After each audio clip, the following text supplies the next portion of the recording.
Okay, welcome everyone to our Cannabis Advisory Board meeting tonight. Just to give a quick intro and overview for all the guests joining us here in person and online. My name is Mark Jorphy. I'm the mayor of Morris Township. Here in Morris Township, we have a township committee form of government where the mayor shifts from year to year. I've had the opportunity to be mayor both last year and this year, and it's a pleasure to be here this evening. Tonight on the Cannabis Advisory Board, with me up here on the dais, we have our Deputy Mayor, Bud Ravitz, who's also a Township Committee liaison on the board. I'm flanked by our Township Administrator, Tim Quinn, and our municipal attorneys representing us tonight is Courtney. I'm sorry, Courtney, what was your last name? Courtney Cook, who's filling in for Jared Cantor. We have 5 resident volunteers on this body, as well as some of our professionals. We have our police chief, Chief Shear, our Township Engineer, Jim Slate, our planning board attorney, Steve Warner, and our township planner, Paul Phillips. Kit Valentino from our clerk's office is here tonight as well. I just wanted to kind of provide a brief overview of the committee if you haven't been able to join our meetings earlier this year. The board was established by the Township Committee earlier this year to research the evolution of the cannabis industry in New Jersey since its legalization in 2021. And we've been tasked to report back to the Township Committee with an analysis of whether the Township should remain opted out of all classes of cannabis licensing. Like our other volunteer advisory committees in the Township, the Cannabis Advisory Board is made up of 5 resident volunteers, along with the Township Committee liaisons, which I just talked about, along with our professionals. As an advisory committee, this board has no authority to set or change Township policies or ordinances. The only responsibilities of this board is to research the developments in the industry, conduct our due diligence on the potential impacts of cannabis licensing in the township from a zoning and economic perspective, and finally submit a written report to the governing body by the end of the year. This committee is not tasked with, nor do we have the power to hear proposals for cannabis licenses in the township, due mostly by the fact that we don't have that authority, as I just stated, and also by the fact that the township remains opted out of all licenses of cannabis, thanks to our 2021 ordinances. Any changes to township policies or ordinances related to cannabis would go before the township committee, which would require public notices and public hearings. That would take the course of several months. To clarify even further, this board is not entertaining a proposal to permit a cannabis license on South Street at the old Glendale Florist site, as many folks have inquired to us about, nor are we entertaining licenses anywhere else throughout the township. We do not have the authority to do that. The Glendale Florist site was used as an example by one of the guest attorneys, Frank Vitolo, as a way to explain the sizing requirements of micro cultivation sites in the state. Earlier this year, the township posted the open roles for this board in the same manner we do for all of our other volunteer committees. We posted the opportunity on our township website and invited members of the public to apply to this board through our municipal messenger email system. We began meeting to conduct our due diligence back in August. Our meetings, most of which have recordings available for public view on our township website, included several rounds of guest speakers.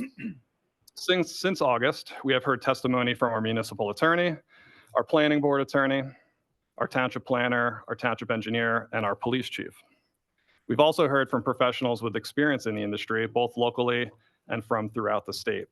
They've included industry attorneys Ron Mondello and Frank Vitolo, who I mentioned earlier, Chris Dowling, who is the owner of Sussex Cultivation, Susanna Short, president and co-founder of the NJ Cannabis Trade Association, and Jerron Wright, a township resident and co-founder and managing partner of the Bank Street Collective. Again, you can find all those recordings on the township website, minus one meeting where we had audio issues. After conducting our research, this committee will be required to provide our comprehensive public report to the township committee by the end of the year. We will ensure that this report is made public, posted to the website, and emailed out to residents on our municipal messenger. On a final note, again, to reiterate, this board is solely here to do our due diligence on behalf of the township and to help the governing body continue making informed decisions now and down the road. I'm confident that the Township Committee has made the right decision back in 2021 to opt out of all cannabis licensing, and I want to make sure it continues to make proper, well-informed decisions in the years to come. That's why this board is here, And as a reminder, all the members on this dais tonight are residents, just like everyone here in the public is joining us. Most of us have been here for a long time. There are plenty of members here who have lived here even longer than me. I've been here for 31 years. I think we collectively have many, many years to say that we've been in the township, over 100 years combined, probably maybe 200 years. So that's just to clarify that we're not going to make any rash decisions that will impact neighborhoods, because this board has members from throughout the township. We all live in our neighborhoods. We want to make sure the town is making the right decisions. So tonight's meeting, as I said, we had guest speakers at our first 5 meetings. The purpose of tonight's meeting is to have public comment, to hear input from the residents, hear your thoughts, and provide them in our year-end report that we'll be providing to the governing body.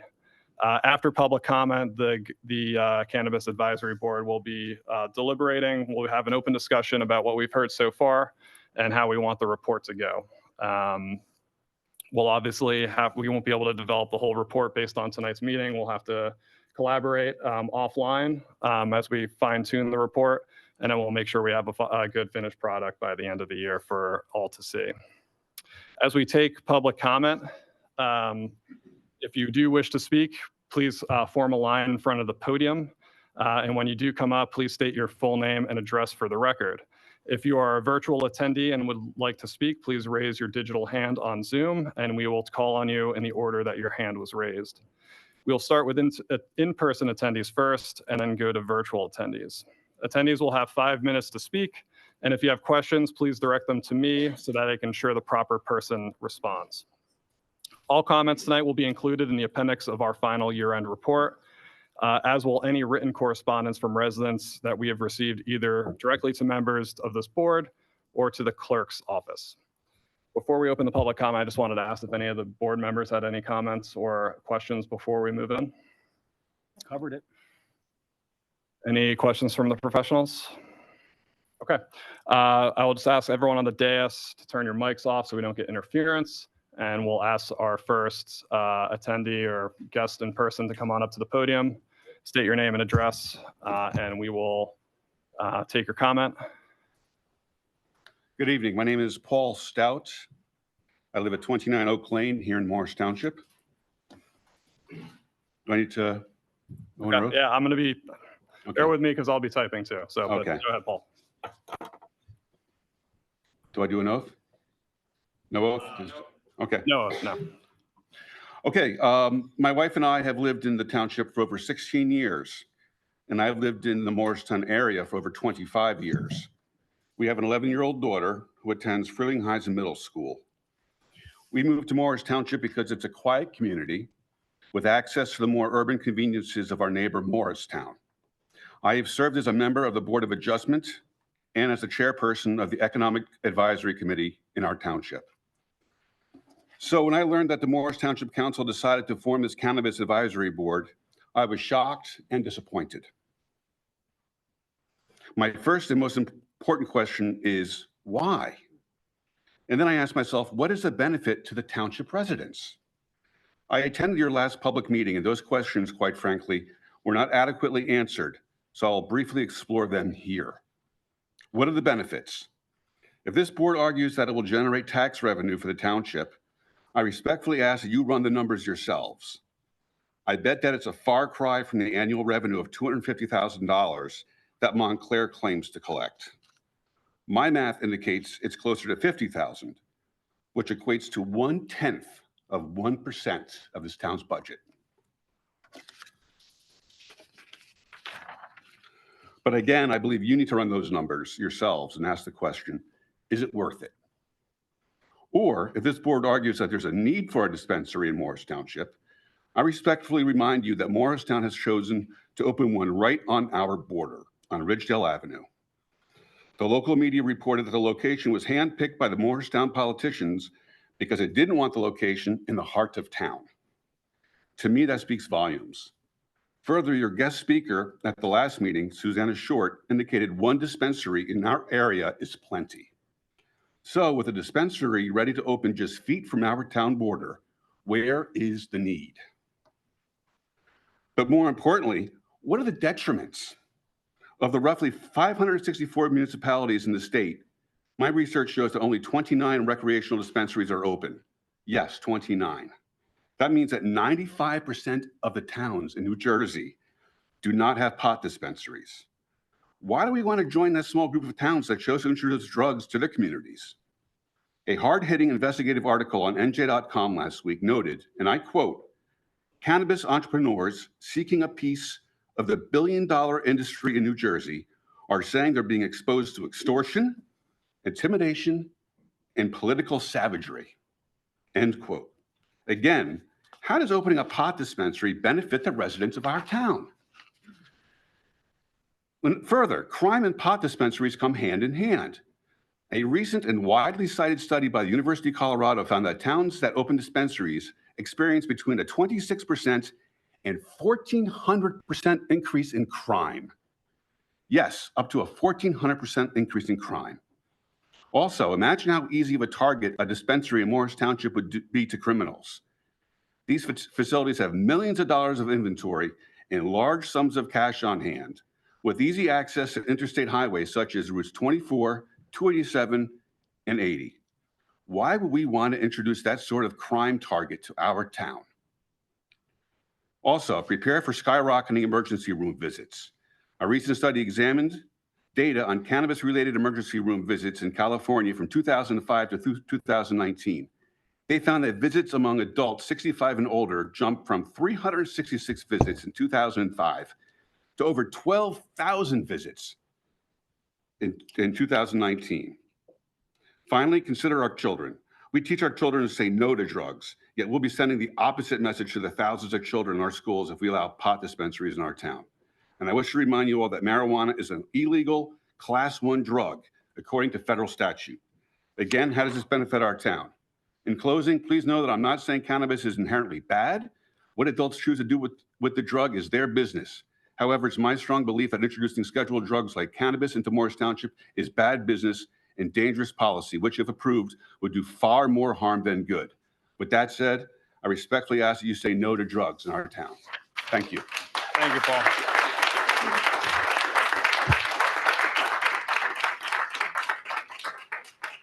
Thank you, Paul. Good evening. My name is Thomas Poche. I've been a resident of Morristown for 10 years. I think some of my professional background is relevant. I have a PhD. Thomas, can you state your address, please, first? 14 Jonathan Smith Road. Thank you. I have a PhD in biochemistry, and for the last 25 years, I've been deeply involved in pharmaceutical development. And for the last 3 years, I've been involved in developing drugs to treat the various maladies that are associated with cannabis addiction. So let's start there. Cannabis is addictive, and not just kind of addictive, it's highly addictive. It is the #2 addiction in this country, right after alcoholism. All the other drug addictions in this country added together do not add up to the number of people in this country who have cannabis addiction. There are over 16 million people suffering with it. And that number is only going up as we increase access. And I am not complaining about decriminalization. I understand the value of not sending someone to jail or ruining their career because they had a joint on them. But that's a far cry from advocating that we should be promoting the use in our communities. Now, what has driven addiction in this country is the pot for those of us with gray hair. We grew up with Cheech and Chong pot that had less than 1% THC. And so as you analyze the evolution of the pot market in this country, understand that that pot is gone. Pot today is 30% THC. And the vapes and the dabs are close to 100%. It's the difference between a low-cal beer and chugging like Everclear. They're totally different. And the pathway to addiction is almost irresistible. And let me focus, on our kids. I raised my kids here. And these are government numbers that I'm citing to you, and I'm happy to provide them to you after the meeting tonight. The 16 million is based on US federal government numbers. For kids, people aged 12 to 17, 20% will be addicted within 3 years of their first use of cannabis. They will go from one hit to addicted in 3 years. That is inexcusable. And that data comes from the National Institute of Drug Abuse and published by Nora Volkow, who I know personally. This is, how can we countenance this? How can we do anything in our community that would promote this? And whatever we do, as access goes up, kids are going to get it. That's just, anyone who argues differently is just kidding themselves. And as alluded to, it is indisputable that as cannabis use goes up, hospitalizations go up. There are diseases like cannabis hyperemesis syndrome, which is basically, it's called scromiting, screaming and vomiting because of overuse of cannabis. Beyond the misery of it for the victim, the emergency room costs are tens of thousands of dollars a day because there is no effective treatment for it. So all I can say is, again, decriminalization is a policy I think many of us can sympathize with, but promoting or increasing the use in our community is, the human costs of it can't be justified on $50,000 or $250,000 in tax revenue. No kid is worth that cost. Thank you.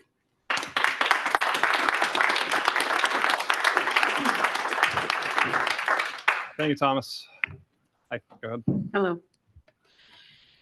My name is Rosebeth Mickle. I live at 20 Max Drive, apartment 8A, Morristown. Ladies and gentlemen, thank you for allowing me to share my perspective with you on this extremely life-changing subject. My name is Rosebeth Mickle, and I am a resident of Morris Crossing in Morris Township. I hold a seat in the Morris Township Republican Committee in District 2, and I love this country and my town. However, it is becoming a very different place to live in since Governor Murphy passed the cannabis law in 2021 for legal and recreational use. My neighbors and I have been constantly complaining about the horrible cannabis smell that is constantly lingering in the air no matter what time of day we go outside to walk our dogs. It has altered my life personally in a way that I no longer enjoy sitting outside or on a beautiful fall night opening my windows because of the smoke that seems to breeze right into my bedroom while in bed. There are God-given plants to help humanity medicinally, and we should use all our resources we have to heal the sick. However, this is not the use I am referring to. I lived through a 5-year marriage with a spouse that was addicted to cannabis on a daily and smoked it on a daily basis recreationally.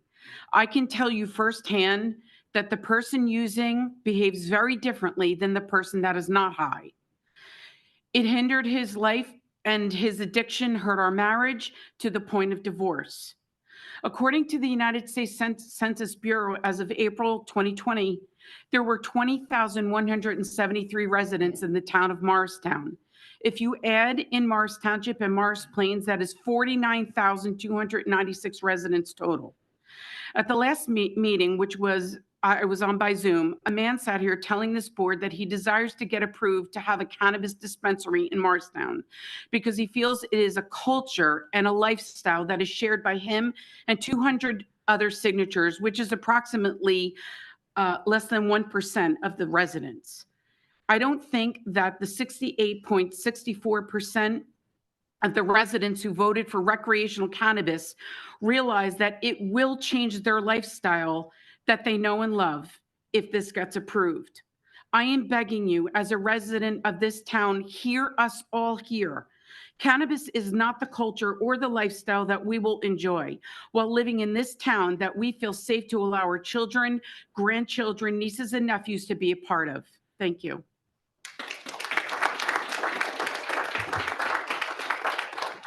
Thank you, Rosebeth. Hi, I'm Pat Merritt. I live at 28 Normandy Heights Road. I've been a resident for 27 years. I just got wind of this whole committee like hours ago. I didn't even know this was going on. And I feel very strongly about that. I don't have a speech. I wrote my notes down here because I feel I would be remiss if I didn't speak. I'm very against having a dispensary in our township. My question, like the first gentleman, is why are we having this committee? Why?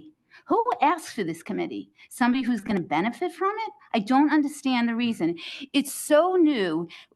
It's too soon. None of the surrounding towns have it. Why are we going to be the test case? Why are we? We don't know the long-term effects. Why are we doing this?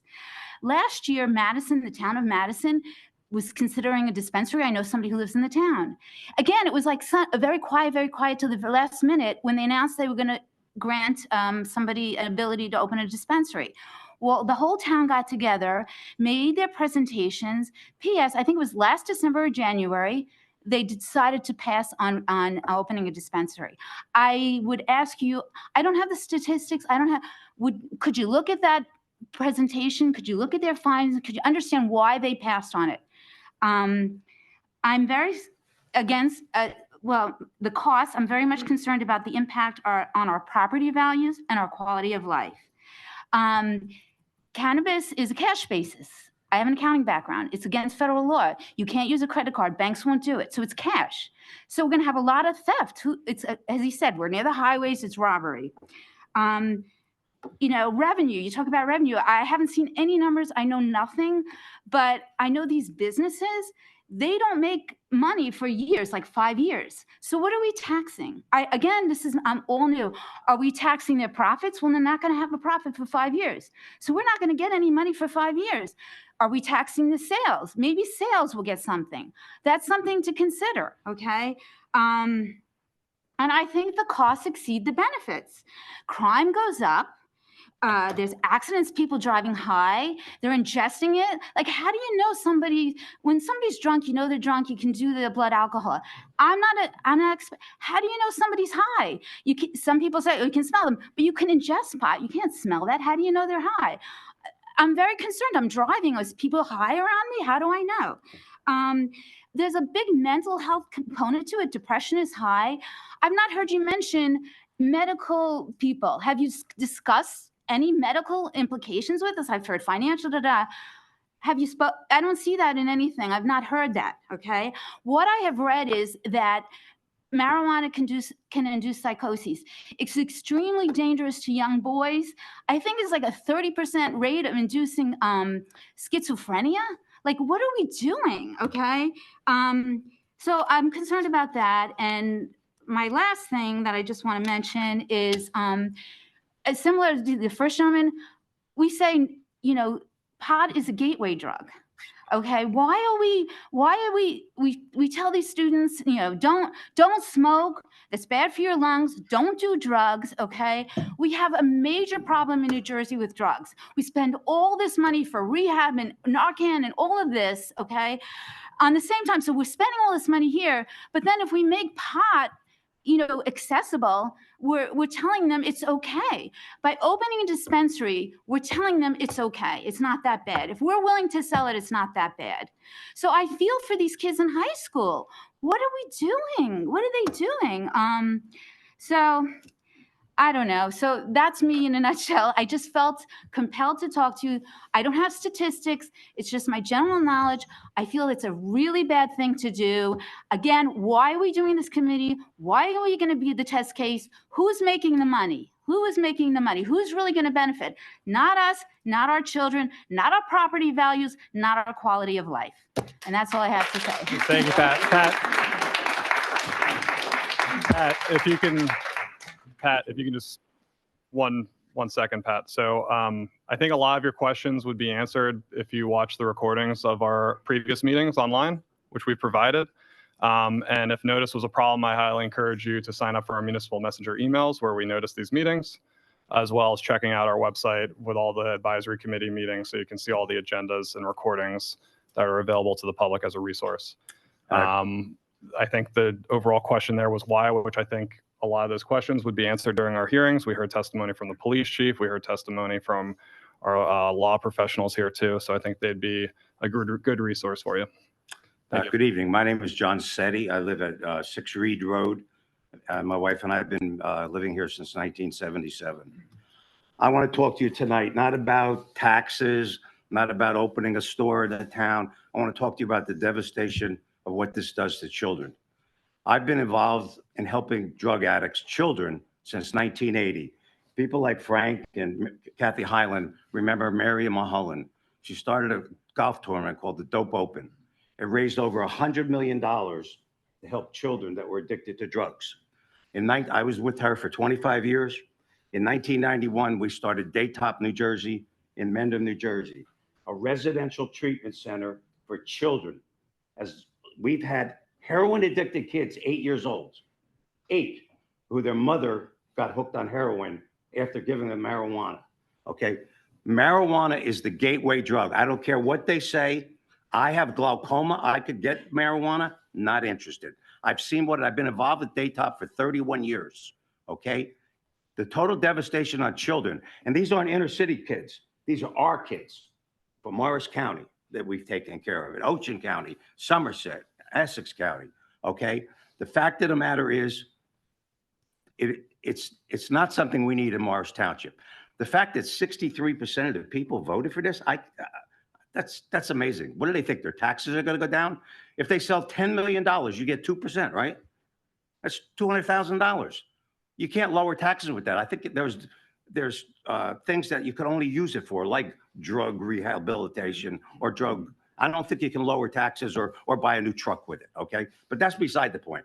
Is 200,000 or 400,000 worth what could happen if there's one accident, one person that's addicted to marijuana driving, okay, and there's no real test like when you have the breathalyzer, okay?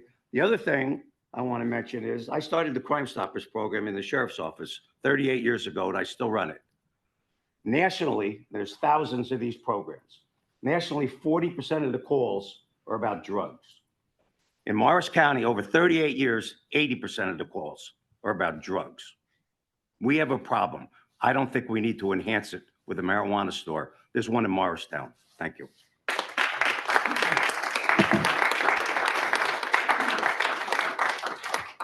Thank you, John. Hi, Mr. Mayor and members of the committee. Thank you for the opportunity to speak. My name's Pam Russell, and I'm on Laura Lane. My husband said I could also have his 5 minutes if I go over. I've listened to all of the committee meetings.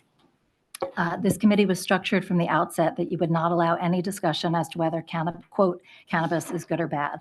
It was narrowly tailored to only consider the economic and zoning aspects of allowing cannabis licenses, with economic and zoning defined in the narrowest possible terms, with no consideration of the public health implications and societal costs of increased cannabis use or cultivation in our community. I don't know how you can evaluate if this is in the best interest of the citizens if you can't discuss all aspects of the risks, including public health implications. The whole purpose zoning laws were originally created was to protect the health and well-being of residents. You received outside input only from the cannabis industry perspective, a lobbyist from the industry, 2 applicants for licenses and their attorneys, and a municipal land use attorney whose practice specializes in cannabis licensing. You did not invite any drug addiction specialists or policy experts with a contrary view that may have addressed the downside risks of cannabis businesses in the community. I'm going to try to provide an alternative perspective different from the cannabis industry view that you received. Marijuana causes paranoia, temporary psychotic episodes, and for some, permanent schizophrenia. A National Academy of Medicine research report in 2017 found that, quote, cannabis use is likely to increase the risk of developing schizophrenia and other psychoses. The higher the use, the greater the risk. From Bloomberg News in May of this year, quote, heavy marijuana use increases schizophrenia in men, study finds. A very large study from Denmark, a country with a long history of marijuana legalization, included 6.9 million individuals ages 16 to 49 from 1972 to 2021, found, quote, as many as 30% of cases of schizophrenia among men 29 to 30 could have been prevented had they avoided cannabis use disorder. Cannabis addiction was associated with a 2.3 times the risk of developing schizophrenia. Cannabis addiction was most dangerous for younger men. Men 20 and under had nearly 4 times the risk of developing schizophrenia if they were heavy users. There are so many studies now on the link between marijuana and schizophrenia that the industry has really conceded the point. They just frame the issue as marijuana only causes schizophrenia in certain vulnerable individuals. I cannot fathom how that gives the industry any solace. Of course, there is no way for an individual to know if they are vulnerable to developing cannabis-induced psychosis or permanent schizophrenia ahead of time, and there are no warning labels on products of such risk. There's an entire recent book on the subject entitled Tell Your Children: The Truth About Marijuana, Mental Illness, and Violence. For all of you who are about to make an important public policy decision for our town about cannabis licenses, I implore you to read this book. I have purchased copies for each of you, and I would ask that after you read it, please donate it to the town and school libraries. One of the industry's other counter-arguments to the increase in schizophrenia is the contention that marijuana helps other people with anxiety. However, just last week, the Wall Street Journal published an article entitled, quote, "The cannabis that people are using for anxiety is probably making it worse." Quote, "Lots of people with anxiety are counting on cannabis's ability to treat their symptoms. There's a problem. The science shows that it probably doesn't help, and it may make these symptoms worse." So contemplate these facts for a moment. It is known that cannabis use increases the risk of schizophrenia, especially in young men. A permanent, difficult to treat break in the brain. Think about the downstream societal costs of that fact in terms of violence and families and lives ruined.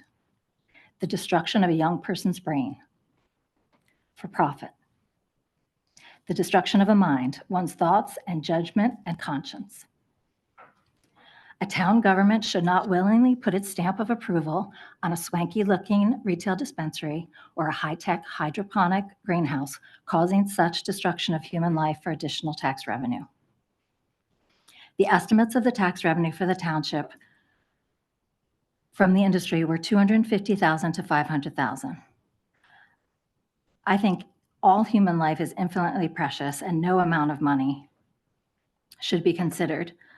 But since you are willing to discuss dollars, let's talk about the cost-benefit analysis, since you're willing to talk in terms of just dollars. The couple $100,000 to the town are clearly not worth it. You will quickly face increased law enforcement costs, increased technical code enforcement costs, and potential litigation costs to determine the correct level of terpenes in the air from cultivation site, and enforcement legal costs if the operator does not comply, increased administration costs to handle the licensing process, increased accounting and auditing costs to make sure that you are receiving the full 2% VIG, as the cannabis attorney so aptly described it. These additional costs will all quickly offset the revenue that you expected to receive. If you grant these licenses, you also open up the township to potential litigation costs from unhappy applicants who did not receive a license. Pam, you're at 5 minutes. My husband said I could have his 5 minutes. You can't transfer it. So if you can come back for round 2 if you'd like. You can certainly submit all of your remarks for the record, and we'll put them in our appendix. Yep. But we have a lot of attendees who wish to speak, so we can't really transfer the time. Thank you, Pam.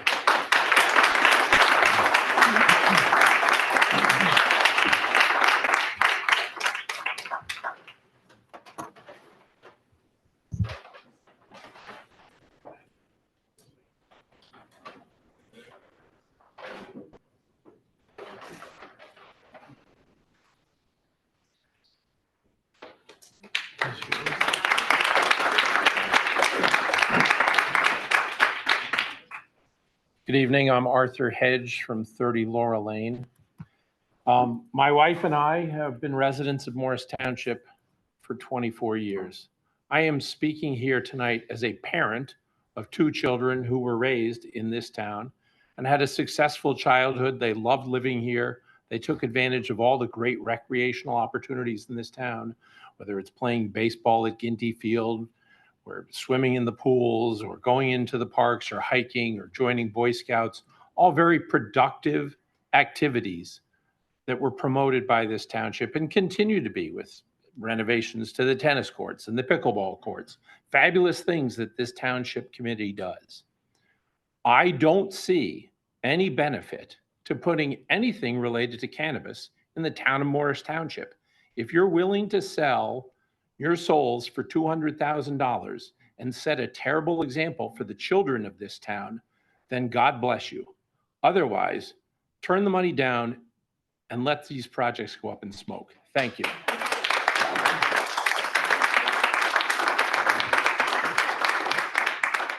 Thank you, Arthur. Hi, my name is Rand Milton. I'm from Bridgewater, New Jersey. And like your mayor, also a volunteer firefighter, and thank you for your service as well.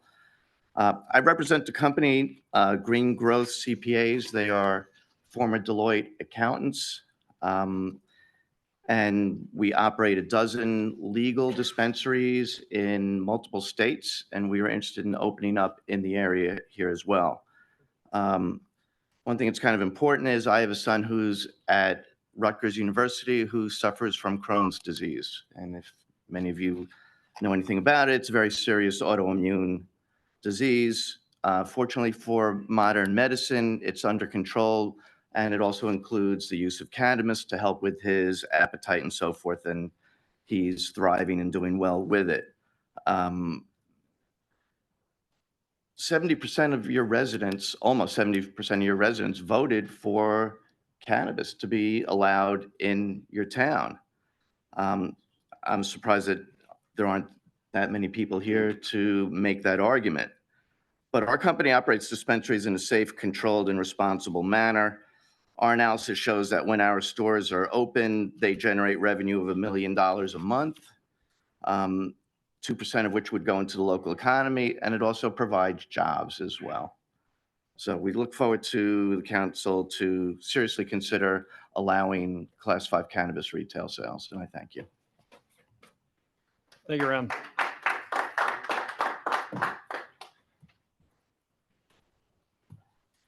My name is Mitch Stanko, 17 Bell Drive. My wife and I moved to Morris Township in 1986. And I'm against the legalization of marijuana in the township. Matter of fact, I sent emails to the township committee when Jeff Grazel was mayor, advising him of this. But what I have are two articles that I've selected from the Week News magazine. One article is "Weed Isn't as Profitable as You Think," and this article was Paul Demko of Politico. His article. The second one is "What Weed Has Wrought in California," an editorial of the Washington Examiner. I'm going to read the editorial because it's most appropriate to this meeting. When the weed wagon reaches your state filled with false hopes and dubious promises of smoking one's ways to prosperity, take a hard look at California.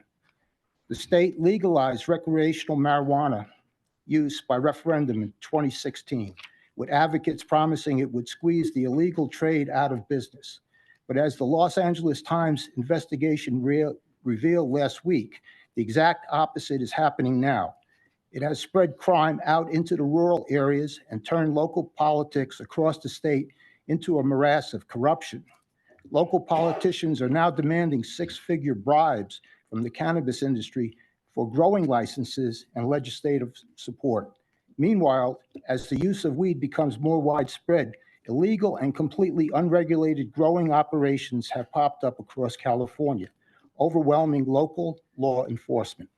Heavily armed camps filled with violent armed men are often tied to cartels now dot the countryside. So much illegal marijuana is being grown and sold that the cannabis prices are plunging and the legal trade is now threatened. So before more states and townships and towns vote to legalize recreational weed, people need to be warned about what the marijuana legalization craze has done to California. It's legal in New Jersey. I don't believe it should be. It's legal in the United States. I don't believe it should be. People in the township who want to use marijuana can go other places to get it. It doesn't have to originate here in the township. Thank you. Thank you, Mitch. I have these two articles. Thank you, Mitch. Good evening, committee members. My name is Connie Sanchez. I'm here as the Executive Director of Unity Charter School at 1 Evergreen Place. So I come before you today with a concern that is important to our school community. We recently learned about the consideration of opening the town to a cannabis business, with some of the only feasible locations being alarmingly close to our K-8 school. While I respect the right of businesses to operate and contribute to our local economy, the proximity of such an establishment to our school poses some potential risks. Our primary obligation is and always will be the safety and well-being of our students, and we have to consider the implications of potentially having a cannabis business so close to young learners if in fact one of those feasible locations is selected. This isn't just about the physical presence of the business, but also about conversations, influences, and potential exposure it brings to our students, to our children. So I just ask for you to consider all potential implications that may arise, especially when considering some of our most vulnerable citizens, which are our children. Thank you and have a good evening.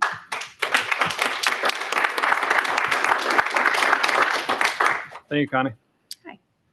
Jen Karsich, also representing Unity Charter School, but also lives at 27 Westlake Boulevard here in the township. Similar to what Connie said, I just wanted to draw your attention to proximity and schools. We're very, very fortunate in the township to have so many options for school, whether it be public, charter, or private schools on many of the major arteries in and out of the township. And we know the drug-free school zone is 1,000 feet away, but that's awfully close to a school. So as you're making your decisions, just consider the amount of wonderful schools that are in the area. And a school like ours, we walk on our field trips, so we'll be walking past whatever comes in our proximity. Thank you. Thank you, Jen. Hi, my name is Sherry Nardolillo. I live at 8 Treetop Terrace in Morris Township. My husband and I have been here since 2003. Not that any of that matters for this conversation. I am certain that everybody on this board has given all of their time, and I appreciate all of the effort that has gone into this. I do feel I wanted to point out a couple of things. A lot of people here tonight were mentioning dispensaries. I know we discussed all the 6 different levels, and there's a lot of talk about misinformation and education. And I know that there's cultivation, and then there's manufacturing, and then there's dispensaries. The 3 locations that I knew that we were talking about, one for the retail was Bank Street. The other one was over by where I live. We haven't talked about any locations. We have no authority to do that. I just want to make that clear. We have no authority to talk about locations. Well, the governing body would have to do that. We remain opted out of cannabis. We cannot change that right now. Okay. I just want to make sure that's clear for everyone online. The meeting that I attended was specifically, they mentioned Glendale Florist, and that was by the guy at Sussex County with the very funny Mr. Vitolo, who was amazingly, that recording isn't available. I wish it was. Sherry, as you know, Mr. Vitolo does not represent the township. He was a guest speaker. Yes, I know. I'll just leave it at that. No one from the township said we were putting anything at Glendale Florist. I don't think that you guys did. I said it was just under discussion. Thank you. We were in a room of people who were advocating strongly for this business. What I see are litigation, lawyers, attorneys, salespeople, lobbyists who are going to make money, which is all fine. I'm all for sales. I'm all for retail. I'm all for businesses. However, this is a very new, very experimental market. I understand that the state of New Jersey has made it legal. I understand that Morristown residents agreed to make it legal in the state. I don't believe that they thought it through to be like, oh, there's going to be a spot right in Morris Township. I think that's a very different argument. And once again, I think what the state does boils down to us standing here in a room arguing with each other, that you're for it, I'm against it. It puts us against each other. I think we all want what's best for our kids. I think it's entirely too soon. Why be first on this wave? Morristown has a place coming, and from what I understand, it's very professional, it's very secure. There's not really going to be any issues. All I know is when we were setting up for the Morristown Festival on the Green, nobody's allowed to smoke in public, right? Nobody's allowed to. 10:30 in the morning, somebody walked past and there's a waft. It stinks. And I just envision my kids used to leave Assumption School after 2 o'clock in the afternoon. They're going to the creamery. They're going all over here. And now they're going to have to deal with smelling pot all over the place, even though it's not legal to smoke it. What are we going to increase cops on the street? I don't know. How are we going to enforce all that? It brings a lot of levels that I don't think we're thinking of, including you asked a question about how do you go through the applications? How do we do the procedures? And I'm not saying you guys have made a decision. I'm just here to please continue to opt out for at least another few years. Give it some time, please. Thank you, Sherry. Thank you, Sherry. My name is Frank Zupa. I'm a resident of Morris Township for more than 50 years with my wife. I was on the planning board for 20 years. I was chairman for 10 years. And we did a lot of planning for this township to develop it the way it is. And you've heard very cogent arguments from a number of the people who are residents of this town. And they make a lot of sense.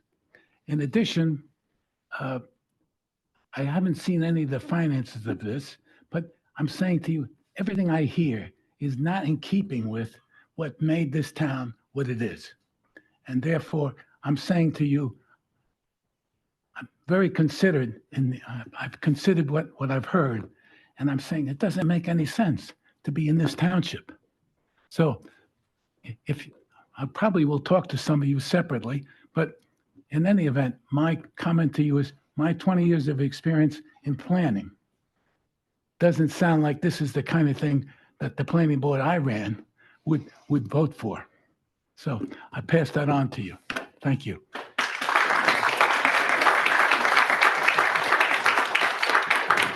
Thank you, Frank.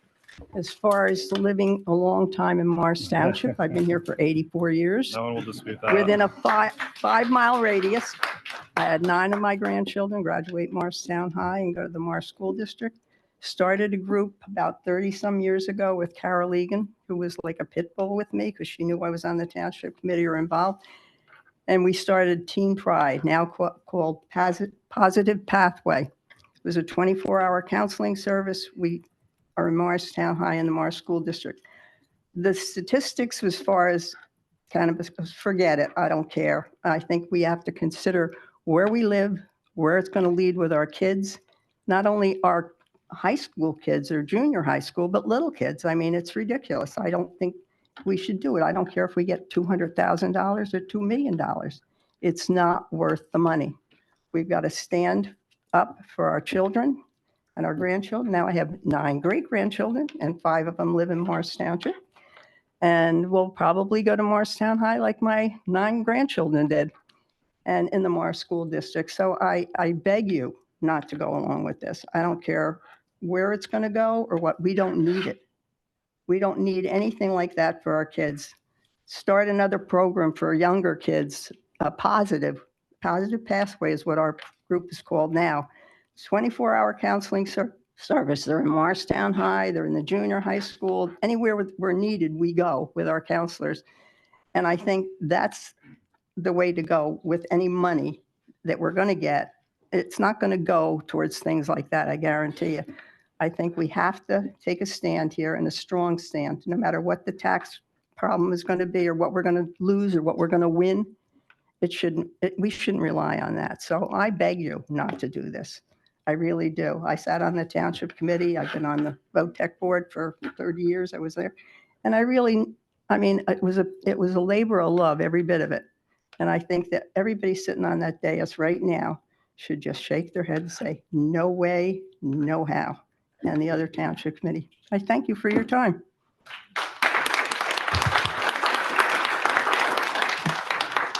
Thank you, Mrs. Highland.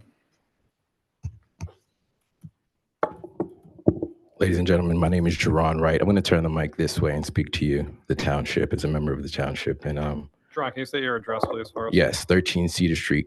Thank you. I'm only speaking because I was addressed indirectly today. I wasn't going to speak.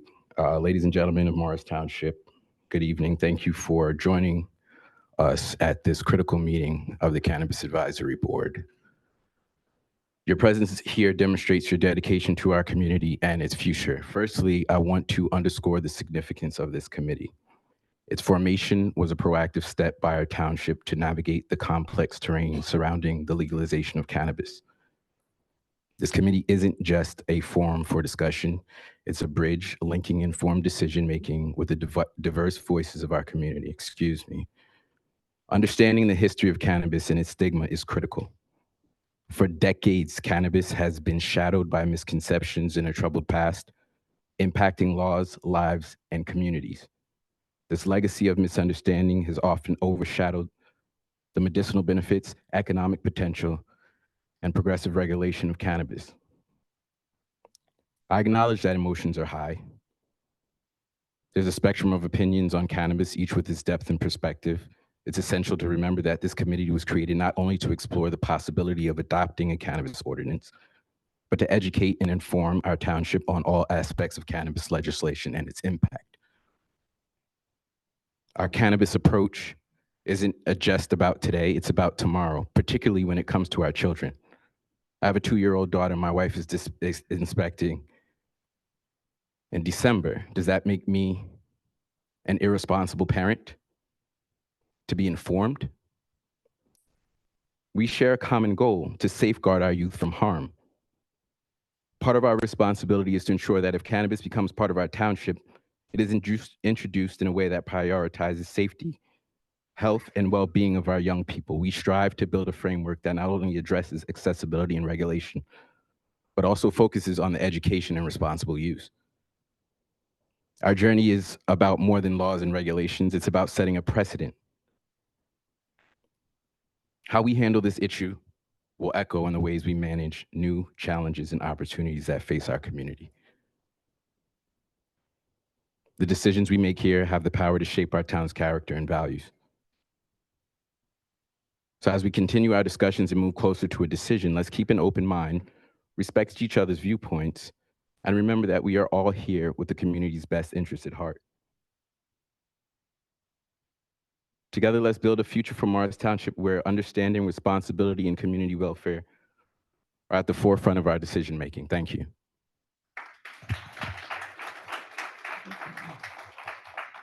Thank you, Jerron. If any other members of the public in person would like to come up, come up to the microphone and start a line. Once we're done in person, we'll move to the attendees who are on Zoom.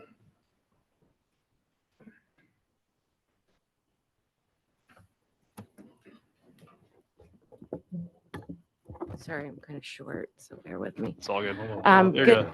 Yeah, I'm short girl problems. Thank you. Perfect. Erin Manahan, 4 Squirrel Run in the township. Jay, how many years have we been here now? 20. Okay, so I've heard a lot of talk about money. A lot of money, a lot of profit. I'm going to talk to you about the money I haven't made over the last 20 years.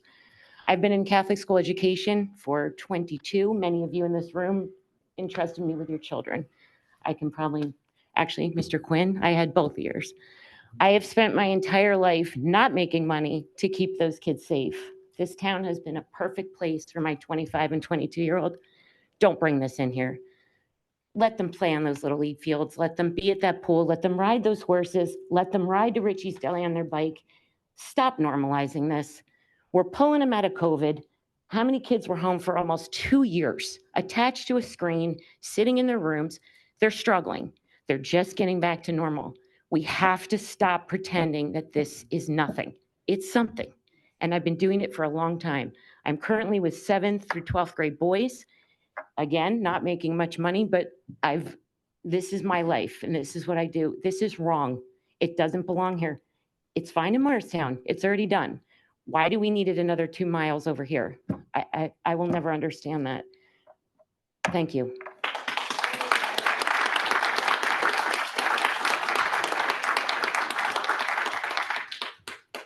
Thank you. Thank you, Mr. Manahan. Paul? Thank you. My name is Paul Johnson. I'm at 215 Pitney Place, and I'm also a candidate for Township Committee.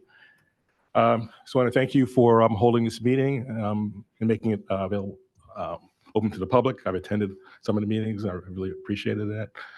There's been a lot of talk here today about dispensaries, and there are a number of licenses, as Sherry mentioned, that could be considered, like growing it and manufacturing, things like that.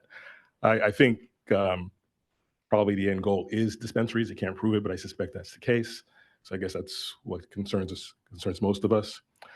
I've heard mostly positive things about bringing the industry to town, mostly money, but also, creates opportunities for people.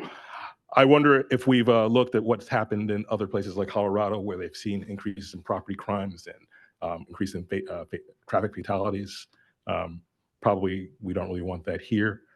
The message I've gotten at the meetings overall is that cannabis is coming. It's coming to stay. We should get on board. And maybe that's true that it's coming, but nothing's inevitable until it actually happens. So I think perhaps these people in this room, myself, we should consider fighting this, because I think the net effect would be negative for some of the reasons that have been voiced here today. Really should not, I think, vote to promote cannabis. In doing so, we will be basically saying that the use of this product is okay. I mean, old saying, if you build it, they will come. I think that's what happened. I think you probably increase the likely use of this product. If the end point is dispensaries, I think you will have increased use, and I think traffic problems and other crime will come to our town, which I don't think we want. And again, if we do have a dispensary, I just think it's a bad look. I think it's kind of tacky. So I just think we should not vote to endorse this, because it would send a bad message to our children, and I don't think that's a good idea for our town. So thank you.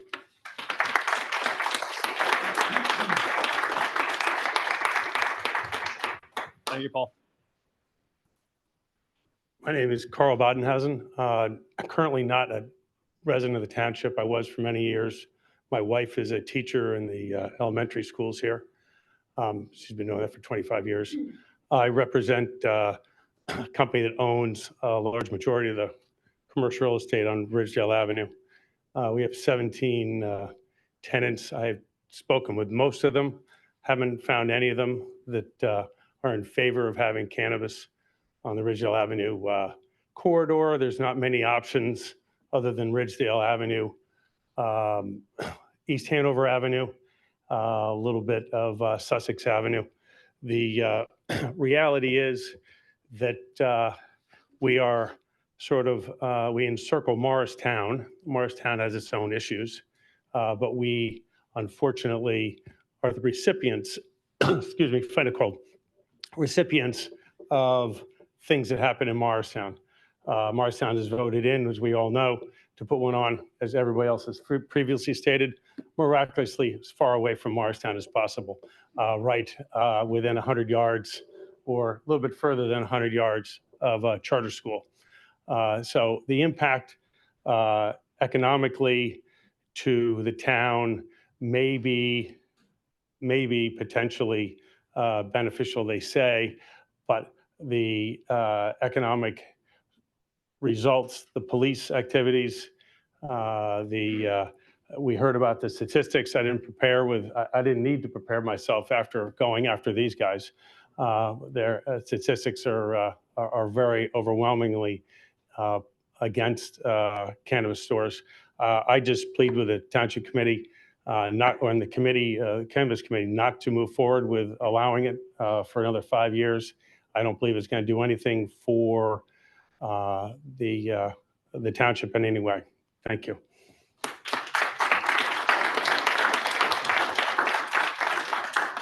Thank you, Carl.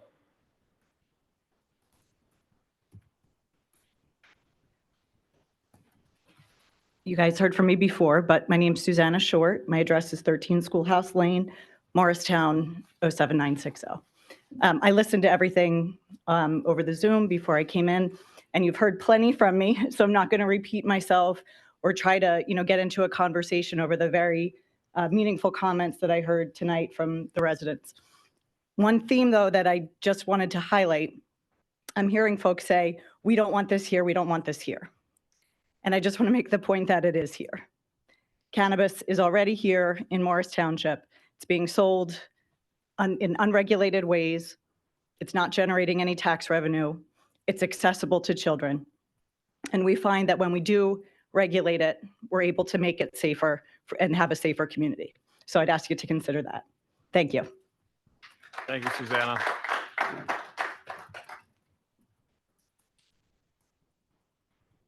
Any other members of the public wishing to speak in person? Please come up to the mic.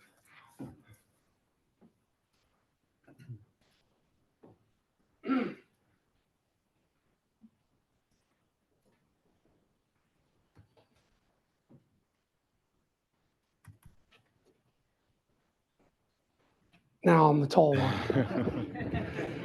How are you, Ed Noonan, 40 Bradwell? I'm a new resident to Morris Township. We moved here a few years ago. I have a little different perspective. Retired police lieutenant, was a second in command, grew up riding the Unity Tour with Tim, know everybody. The chief spoke on all the traffic, but we moved to Morris Township for the same reason. Great department, like the town. My wife grew up on Loman Road, and our kids are older, but they finished out here. But we could have picked anywhere. We looked Madison, Chatham, because I used to live out in Long Valley.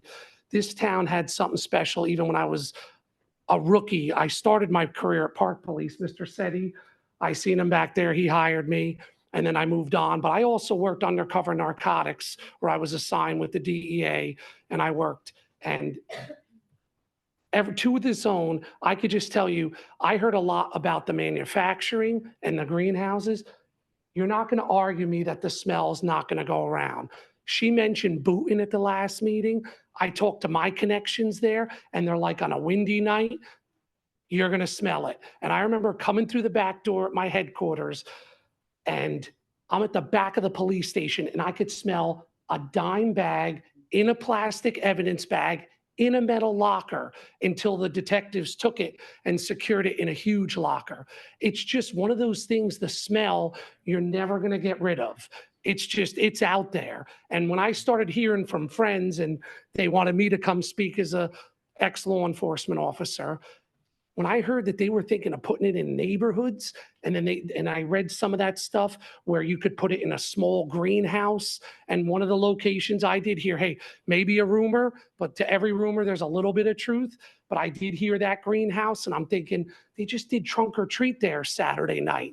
Like, you're at Hacklebarn, Seton Hackey, you walk with your families. I could just tell you, I saw all aspects of it, and I never saw a positive. Now, there may be positive stories out there. I saw all the negatives, and that's hard to kind of get used to. But I just feel like if we were the only town left in Morris County, 39 municipalities. One right now, Rockaway has it. Morristown is 2. And then I read NJ.com every day. And as soon as I saw that, they're already getting a lawsuit. So then why open yourself up to liability unless you had to? I think it's still new. And I'm just a guy that says, why is it federally still illegal? They just are going to change it to a less class drug. Why didn't they just take it off then? So I just feel I like this town. It's been great living here so far. And I just think you don't need it. And why are the other towns not doing it? There's a reason why everyone else is saying not my town. So appreciate all your help and your time.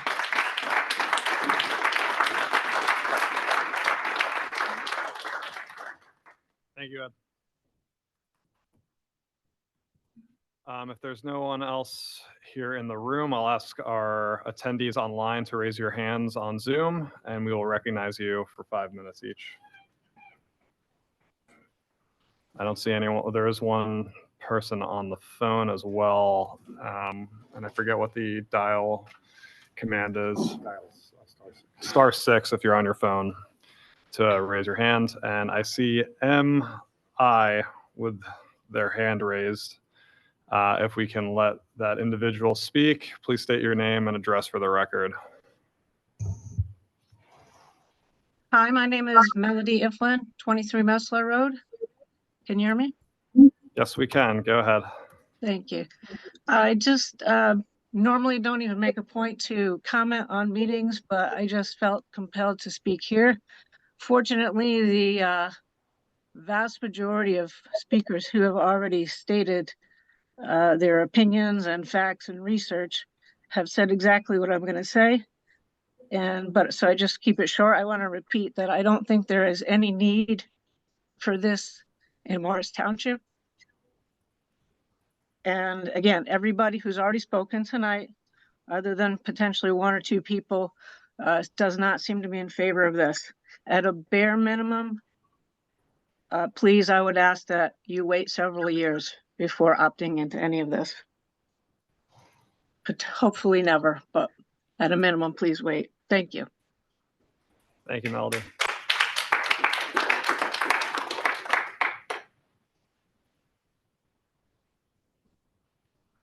Any other members of the public on Zoom wishing to speak, please raise your hand. And then Greg, if we can take Melody down. Okay, seeing none. Final comment, please.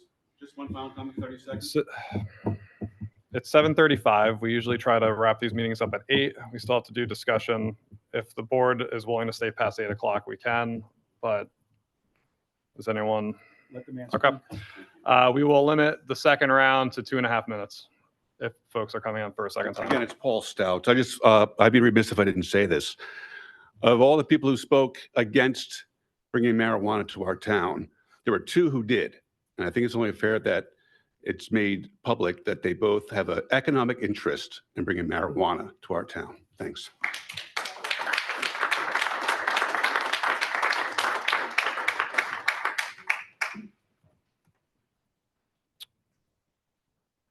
Anyone else wish to speak for a second time? Frank, did you want to go again? Okay. Yeah, Pam, did you want to come back up? Or, okay.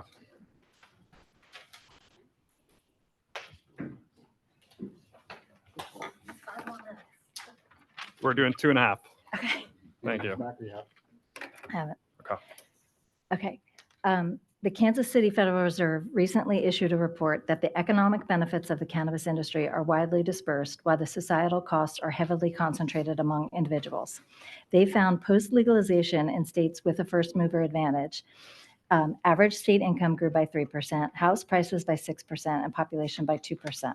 However, substance use disorders increased 17%, chronic homelessness increased by 35%, and arrests increased by 13%. Right now is the best and easiest time in this process to say no to cannabis licenses in the township. You are perfectly within your legal rights to continue the opt-out. If you continue the opt-out and say that the cannabis industry is not right for our township, your constituents who want to use marijuana can still buy it nearby or have it delivered directly to their front door. On the other hand, there is enormous potential downside in terms of property values and negative impact on your citizens who do not want to use it or live near a cultivation or manufacturing site or retail dispensary or consumption lounge. No one is going to want to live near a cultivation site. There are plenty of articles online that you can read about the impact of terpenes in the air from Colorado's experience. And it is not just an odor issue, but has real impact on health and respiratory problems. And they use large amounts of water. If you allow a cultivation site in the township, you will put property values at risk for the entire surrounding neighborhoods. People have their life savings in their homes, and you would be willing to risk it for $250,000 to $500,000 at most in potential unconfirmed tax revenue. If you think that this will not be a negative impact on property values, I can tell you the existence of this committee already makes people want to move. I've spoken to friends and neighbors, and it makes people want to move to a town that would not even consider this. Madison, Chatham, Summit, Harding, Morris Plains, and Hanover Township have all said no. You will absolutely negatively impact property values if you are an outlier that allows these licenses in our community. And you may think that, oh, well, we have the majority of the township committee, so we can decide whatever we want. But I don't think you want a town where half of your neighbors want to move to another town that does not have a dispensary or cultivation site around the corner. It was often mentioned in these meetings and on your frequently asked question, your FAQ page, that township residents voted for marijuana's legalization in November 2020 by 68%. In November 2020, people were focused on keeping them and their families healthy from COVID. They were not focused on the nuances of marijuana legalization and its consequences.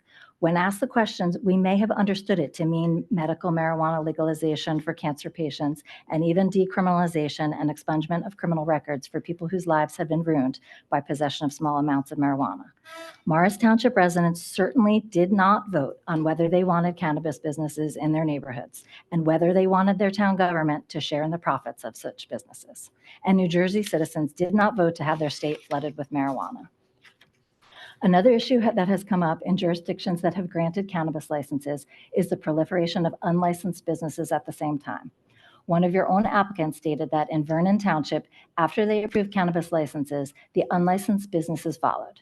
There are now trucks selling illegal unlicensed products along Route 23. New York City is a mess for marijuana everywhere, including unlicensed businesses. In New York City, the quote, illegal storefront operations proliferated over the past year amid the slow rollout of licensed pot shops, prompting calls to Governor Hochul to crack down on unlicensed sales. During your committee meetings, the industry lobbyist confirmed that you can walk into the vaping shop in Morris Township and buy illegal unlicensed THC products. How is that possible? Why are the laws not being enforced? Even as advocates push for approval of cannabis Pam, we're out of time, license, so if you want to wrap I up. have 2 paragraphs. Go. Even Can I as get 2 bullets? they're very short. Even as advocates push for approval of cannabis license during these meetings, there was implicit recognition that even towns that have approved it have tried to keep it on the edge of their towns. The attorney mentioned Union placing it back from the road. Morristown didn't want it in the historic downtown area, but put it down near the jail. Everyone knows and treats it as not the same as alcohol. Everything our generation learned about the dangers of marijuana as a gateway drug remain true. Those facts did not just disappear with the rebranding of its name. No amount of expensive marketing will change those facts. Mr. Mayor, I would respectfully ask, I would beg, as Kathleen Highland did, beg that you please maintain the current opt-out from cannabis businesses and update the township's ordinances to keep it off the sidewalks and parks and public places and out of the bars and restaurants.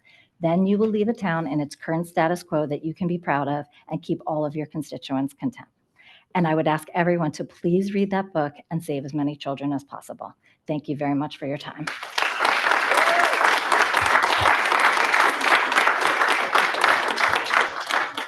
Thank you, Pam. I did just want to address a few things that you mentioned. I don't know if Chief Shearer or Mr. Quinn can talk about the items at the vape shop on Speedwell, but we'd have, when we opted out of all licensing in 2021, we did ban it from public properties and recreational facilities, just as alcohol and cigarettes are.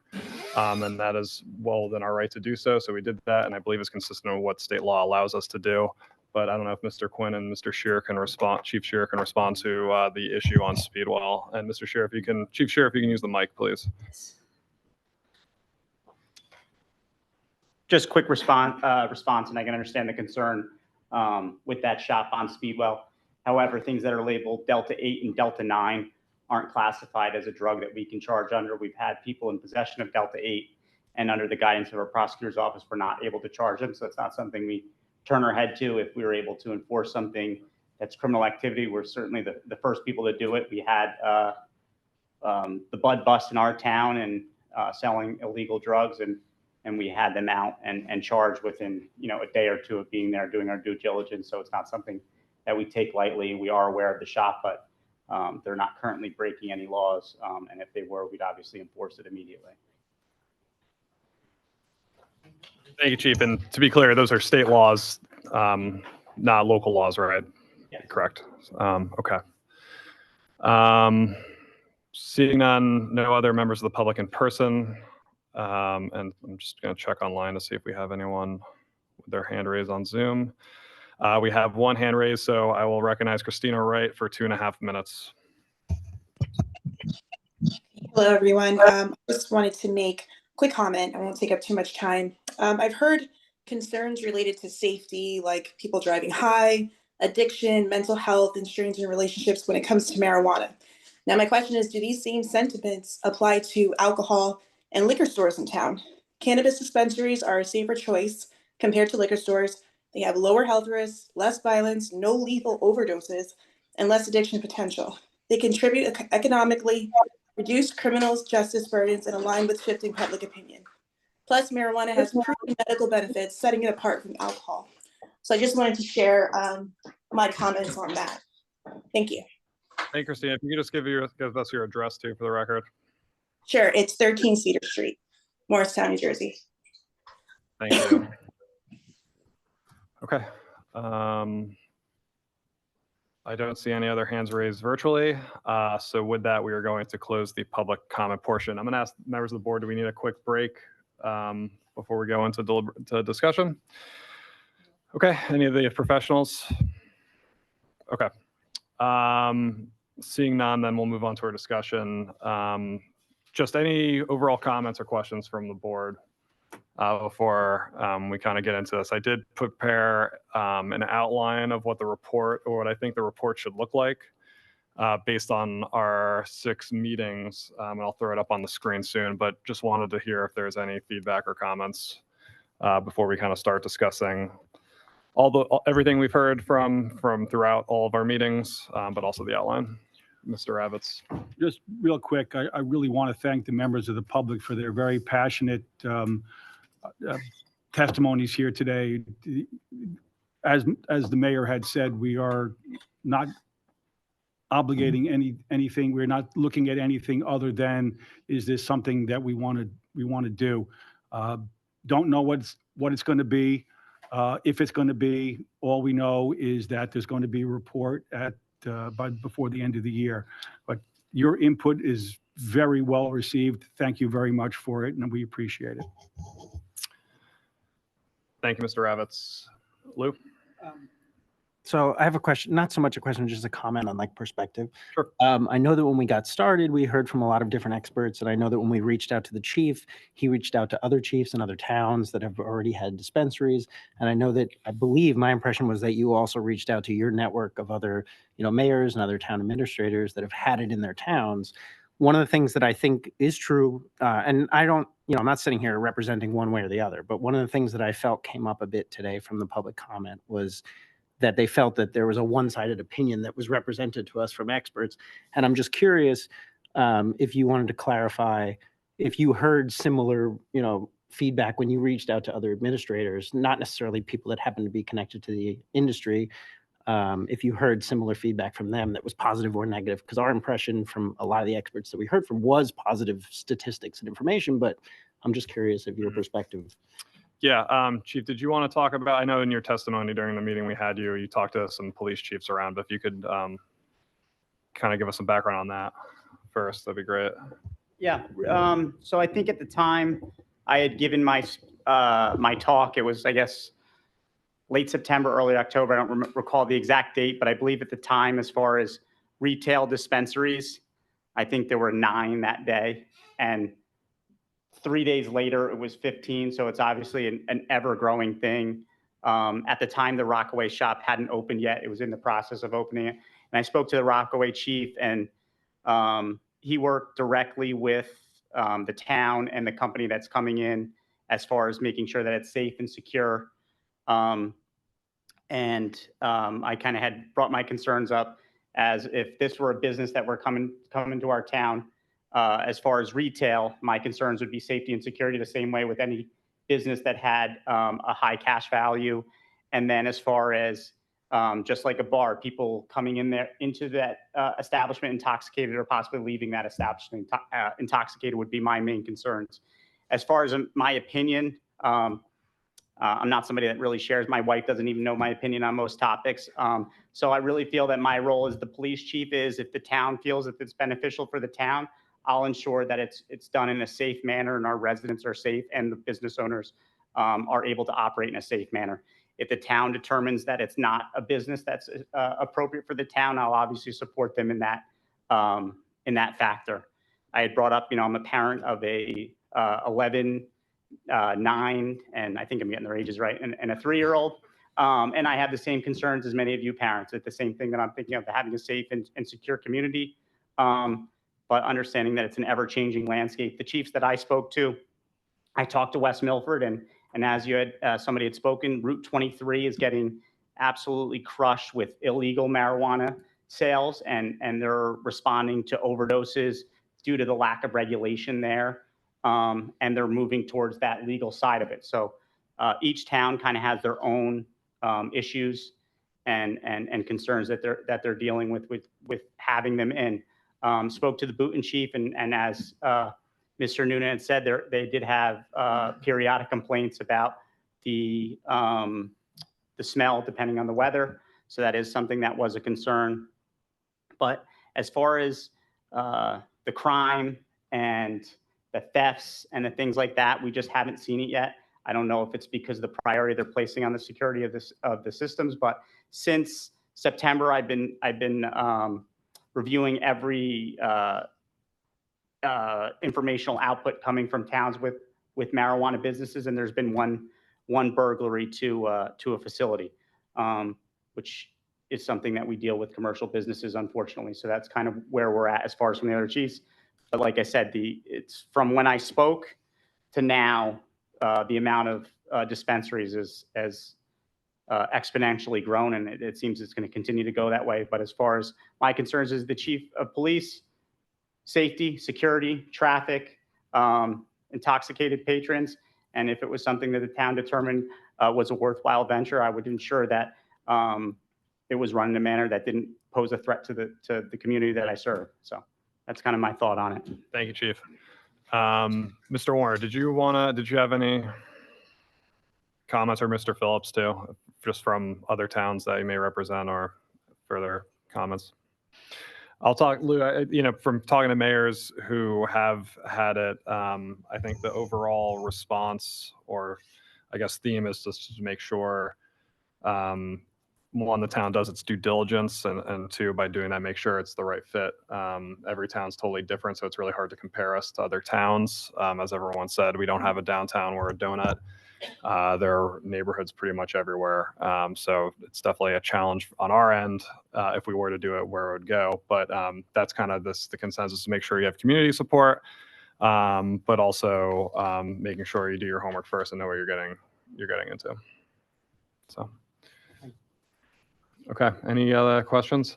All right, so if the board is good with it, I'm going to pull up just an outline, which it's probably way too long for a report, but it'll show you kind of the topics and themes I was thinking about that we should address based on the meetings we've had, and then we can all kind of, if we want, we can discuss it, go through it, and talk about key themes that we want to hit on. So let me just pull it up. Okay. And so folks in the room and on Zoom should see it, but I know that's very hard to read, so let me zoom in here. That's really far in. Okay. So, sure, go ahead, Megan. I wanted to address the comment. A few people asked why. Just make sure the mic's on first. Thank you. Why this was even addressed, right? Why are you even looking at this? And I think that, and I'm just a volunteer, but I think that as a good steward, right? If you're a leader in the community, I think it behooves you to take the time and examine an issue. And the purpose of this committee was, it was for an education purposes. And so we listened to the people that came in, and we've taken that all under consideration, and we're going to make a recommendation. But there was no fait accompli, there was no predetermination. And having all the public come in tonight was so important, because we needed to hear what you thought too. So I think it was a great thing that we explored the issue, and there's a fiscal responsibility too, as a governing body, to make sure that you're exploring all of the avenues that could bring revenue to the community. And it might be very well decided that this is certainly not the right fit for Morris Township, but I think it shows that we have a forward-thinking governing body that they would take the time. And they're volunteers. We're all volunteers. We gave our time to do this. It didn't cost any money to bring us all together. And so I think you should be proud of your community for doing this for you and trying to make a thorough decision and seeking input from various stakeholders throughout the community in doing so. So I just wanted to make that point. Thank you, Megan. Okay, so in terms of report, which I think was going to be pretty lengthy based on us having 6 meetings, but what I was kind of thinking through, and anyone from the board or professionals chime in, but it was obviously starting with an executive summary, followed by a background. And then what I was going to do was pen meeting summaries too, based on my own notes from the clerk, as well as our recordings. And Greg, I'm not sure if you're able to enlarge this screen in the room. It's probably just based on Zoom. But essentially, I would put together the summaries, and then it'd kind of go into themes, which I definitely want people's input here on. So zoning implications, economic implications, and that's more of just like from a broader view, revenue implications on the township, which I'll put in here, law enforcement. We heard tonight about public health, so I think that's certainly something we can put in here as well. for law enforcement, I also included the immediate concerns of the hemp-based products, the Delta products, which I think, is something really important for us to deal with. And I will say thank you to Susanna for bringing that up to us at our panel, because your group is also literally working on ordinances for towns across the state to pass, to enforce against this and try to fix this loophole. So I appreciate your efforts on that. But I think that's something that in the immediate future, the governing body is going to have to deal with. That's not a long-term threat. It's a very much a real one now. So any other themes or topics from our meetings that the board thinks we should add in detail for the governing body and the public to read?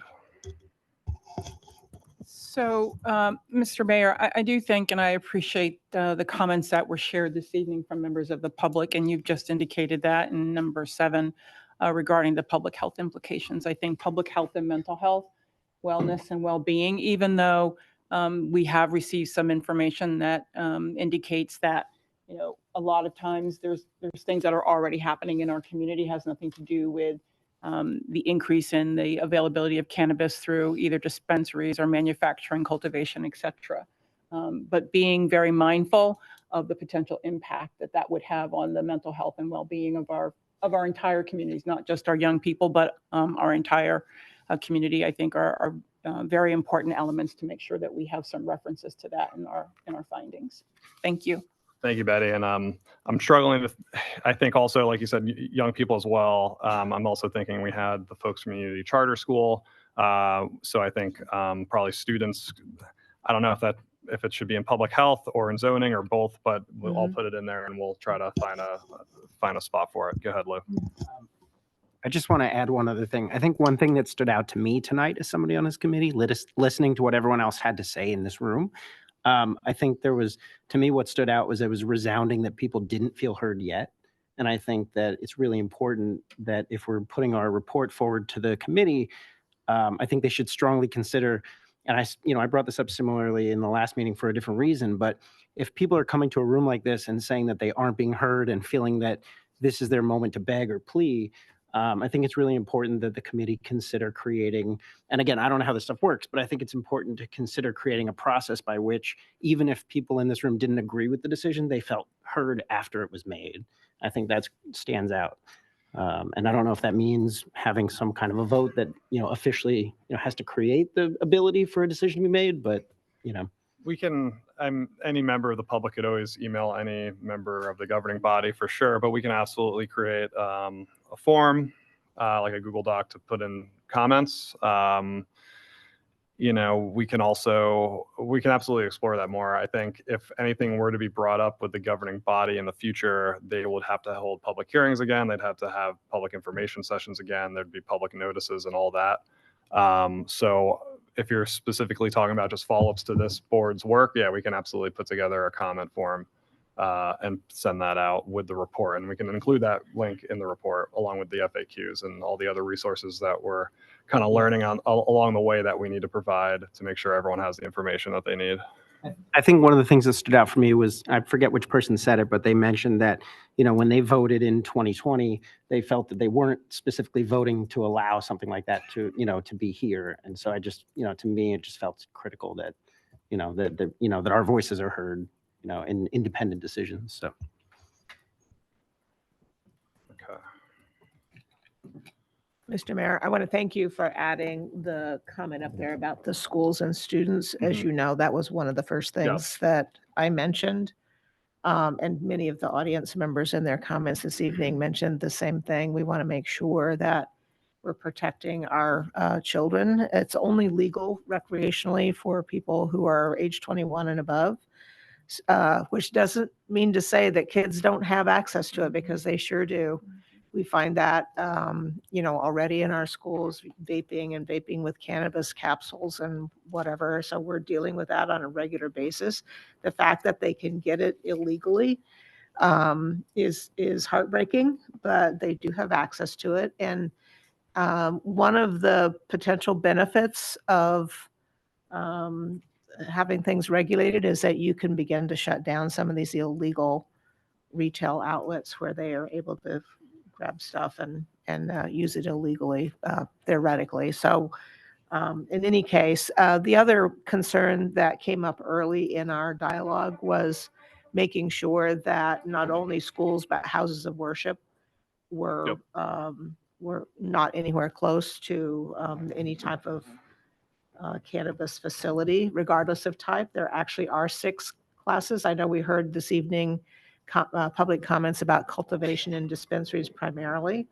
But there are 6 types under consideration. So I would encourage those of you who've have not had an opportunity to listen to the material on the website to please do so, because that's very informative to understand each of the different classes.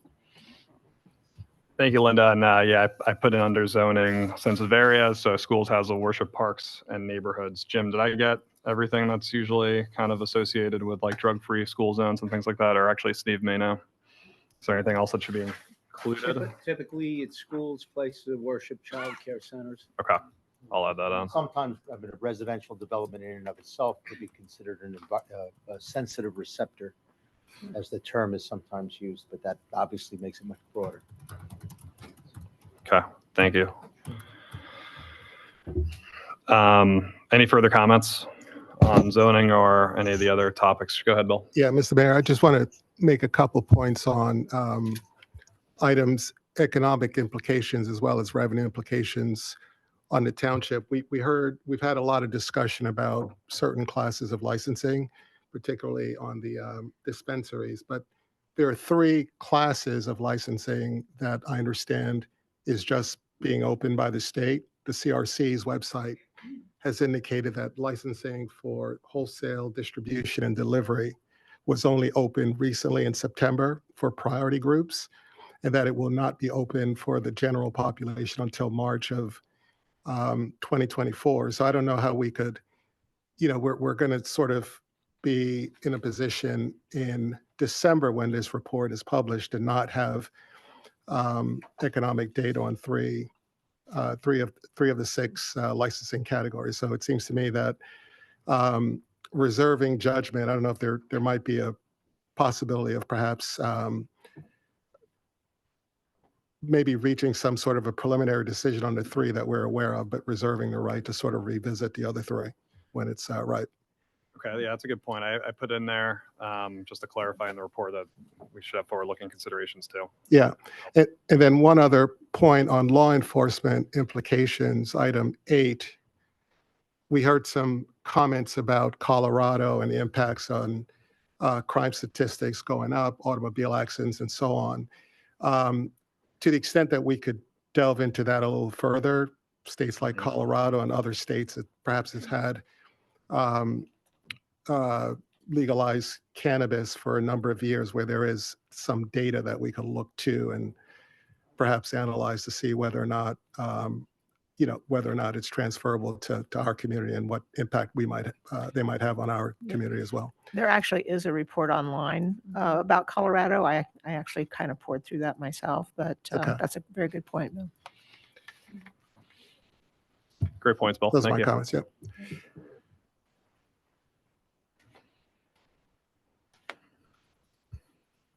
Any other feedback? I know for us and also our professionals, as it relates to the revenue, well, I know we had some skepticism from some of the figures that have been provided by some of the earlier speakers, and I'll certainly add that in as a bullet. But to be brutally honest, the township is well off in terms of our fiscal health as a municipality. So this is not something that we're begging for resources on. So in terms of for revenue implications for us as an approach, it almost seems based on the figures we were getting that, and it was brought up in the public comments tonight too, is that I think revenues would amount to the amount about maybe the total cost of an employee in town hall with benefits and salary and things like that. Paul or Steve, have you gotten any other, I know we talked about this after Ron's presentation, but any other feedback or information on just revenue projections that we've seen and the reality of what they are? Not me. Ron pointed out himself, I know there was a comment that he was an attorney who makes his living to some degree in the cannabis field. He was very candid about the fact that from an economic perspective, aside from it being very speculative, yeah, economically at least, we might not necessarily be a candidate for any of the classes. In his opinion, I thought that was very candid of him. But I haven't gotten any further information other than it's very speculative, and certainly when you're taking into consideration the economics, it's always the net, not the gross, and certain things, of course, are difficult, if not impossible, to quantify, as many members of the public made very clear. So how you mix in the revenue implications, as speculative as they are, with the economic implications, I think they kind of all weave together, and then they... Yeah, I think for the economic ones, I was more thinking about, if this is going in one part of town, would there be an influx of, development? Would this bring in outside resources to further invest in that area of town, or would it do the opposite? Kind of like, the arguments that cities will make to have sports stadiums or facilities. It's, this will drive further investment in the township. So have we seen that collateral elsewhere? economic impacts? Correct. Beneficial, detrimental, or a combination? I see. I guess if I could make one other point, though, because I suspect, more than suspect, I'm certain, but I wouldn't want anybody to misperceive the outline. I suspect there's, at a minimum, I suspect that there's no reason for a particular order of items, zoning before, economic before public Right. health, et cetera. Right. No one should read into that. I will alphabetize them. Yeah. That works for you. That's That's what streaming. Yeah, I was typing this. Yeah, absolutely. That's all you say. That's all I had for all it was worth. This is why we have attorneys here with us. Thank you. Go ahead, Betty. Mr. Mayor, as we talk about the revenue implications, and I think it was alluded to by some of our residents, and we certainly had conversations. We talked about it with the chief and then some other folks about what the cost benefit analysis is. So there's one thing about the revenue that could be generated, but there's also the considerations that need to be made. What would the cost be? Would there need to be an increase in law enforcement? Would there need to be increase in administrative work on Mr. Quinn's side? So being able to have some presentation about that information will also be very meaningful in this conversation, because there could be some costs, and we did address that during some of our meetings. Thank you, Betty. Yeah, and I believe we did address that too, because I think that was part of the application process that other towns are doing, is basically saying you have to pay for this. We're not paying a dime out of pocket for it. So that's absolutely something we should provide further background on. Thank you for bringing that up. And then finally, and I remember hearing in several of the presentations, the giving back to the community, right? And that this is more than just coming into the community and providing whatever these different classes might do, but there is an obligation as part of CRC regulations that there is going to be some community contributions, if you will, to enhance the community at large. And so I think there should be some references to what that might look like.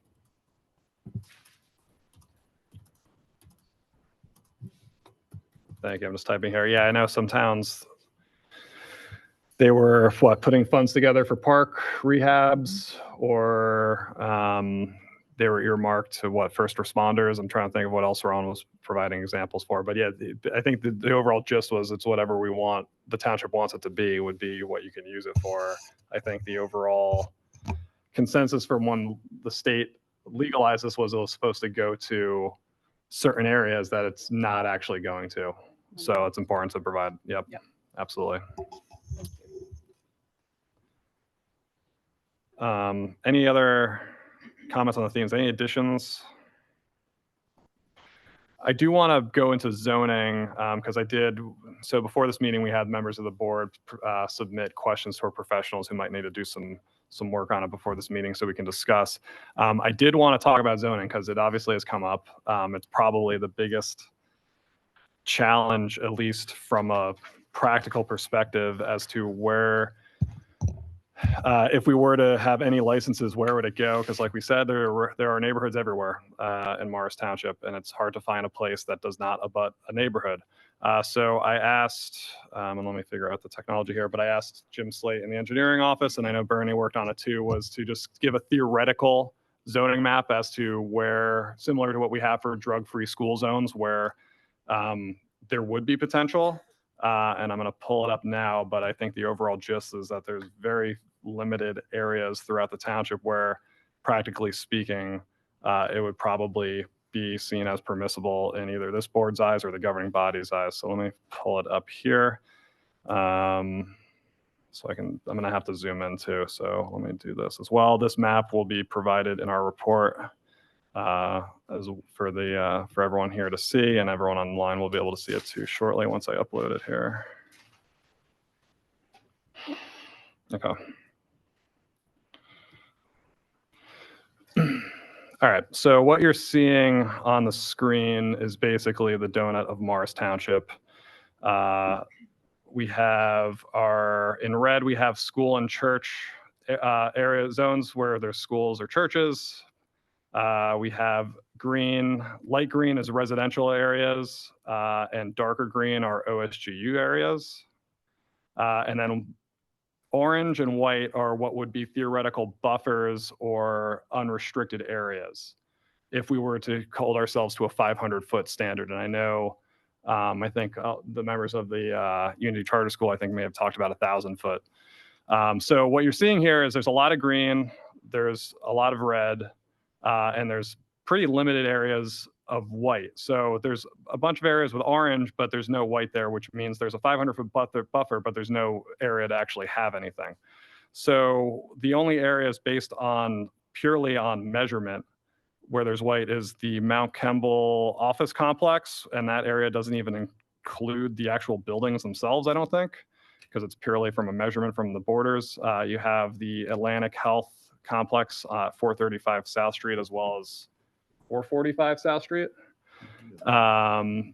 There is Ridgedale Avenue, as was discussed earlier, at the top here. And down here, I know I just told Linda because I had a look, I think that's Lindsley Drive, right? At the bottom by the Governor Morris. So this is purely from a measurement perspective, but this doesn't factor in the fact that these properties still abut neighborhoods, most of them, if not all. So if the governing body or if this board is to recommend not abutting neighborhoods, I don't really see where this is going to go aside from basically John Street, where the county detention facility is, because that literally does not abut within a 500-foot zone. A residential area, yes, it's down the street from Unity Charter School, which is a concern. It is close to the Collinsville neighborhood, which is a concern. But aside from that, you have Evergreen Cemetery across the street, and you have, and I don't mean try to be, funny here. You have a gentleman's club that's there. You have some bond shops for dealing with the prison, and you have some auto detailing shops, and I think an old used bookstore. I think that is, I mean, if anyone else thinks otherwise, I don't see anywhere else in the township where you're not going to abut a neighborhood directly. So, Jim, do you have any further comment on that? Frank, we're not taking comments, but I appreciate it. Yeah, I mean, I would just issue the disclaimer that this is a work in progress. There's some overlap with different properties, like St. Elizabeth falls into the OSGU zone. But obviously there's a church on that property. So there's some cleanup that needs to be done on the mapping. But in the case of St. Elizabeth, it doesn't really change anything. But I just want to make sure the map's as accurate as possible. Yeah, for sure. And again, to clarify for everyone in the room and online, this was for illustrative purposes only. But it's just to give the board a better feel as to if there is a license class that we're going to recommend, where would it go? We talked about Glendale Florist and that's not an option. But based on this map, 435 and 445 South Street are there. I just don't see that happening because Atlantic Health is doing very well, and I doubt that they're going to be leasing out office space for other purposes. We're not taking public comment, but we can. There's daycare there. There you go. So that may be something we have to add in. 475. Thank you. So again, as Jim said, they whipped this up for us just for discussion point. But any Any comments from Steve, Paul, Jim? The only comment, and I just have seen this mayor today. I know Jim prepared, and I know it's still a work in progress. But I mean, it's clear that if anyone who has knowledge about zoning in the town, the bulk of the property in the township is zoned either residentially or open space government use, and this just confirms it. There aren't a ton of commercial areas. We have a B11 district, which is basically our retail zoning. It doesn't take up a large geographic area. It's usually along a corridor, and there's usually either a church or a school or a daycare within some distance, whether it's 200 feet or 1,000 feet. And then you have the issue of most of these, retail zone corridors back up to residential. So this doesn't surprise me that Jim did this exercise. That there's not a lot, and it also shows that in the larger sort of office zones, the office campuses, that's where you have your window here, right? Because they're much larger in geographic area, and they sort of overcome the thresholds of the spacing requirements, if that makes some sense. So, Mayor, again, having seen this for the first time today, I'm not surprised. Yeah, no, I appreciate it, Paul. And so like on South Street, we have the building layouts here. This one does not, but and I should know the building numbers because we go there all the time for automatic fire alarms, as Jim knows. But I think 412 is down here. There's a new development in Harding down here. This is the Mount Campbell office complex. There's the existing large building here that maybe half of the zone is in. And then the Onyx property is here.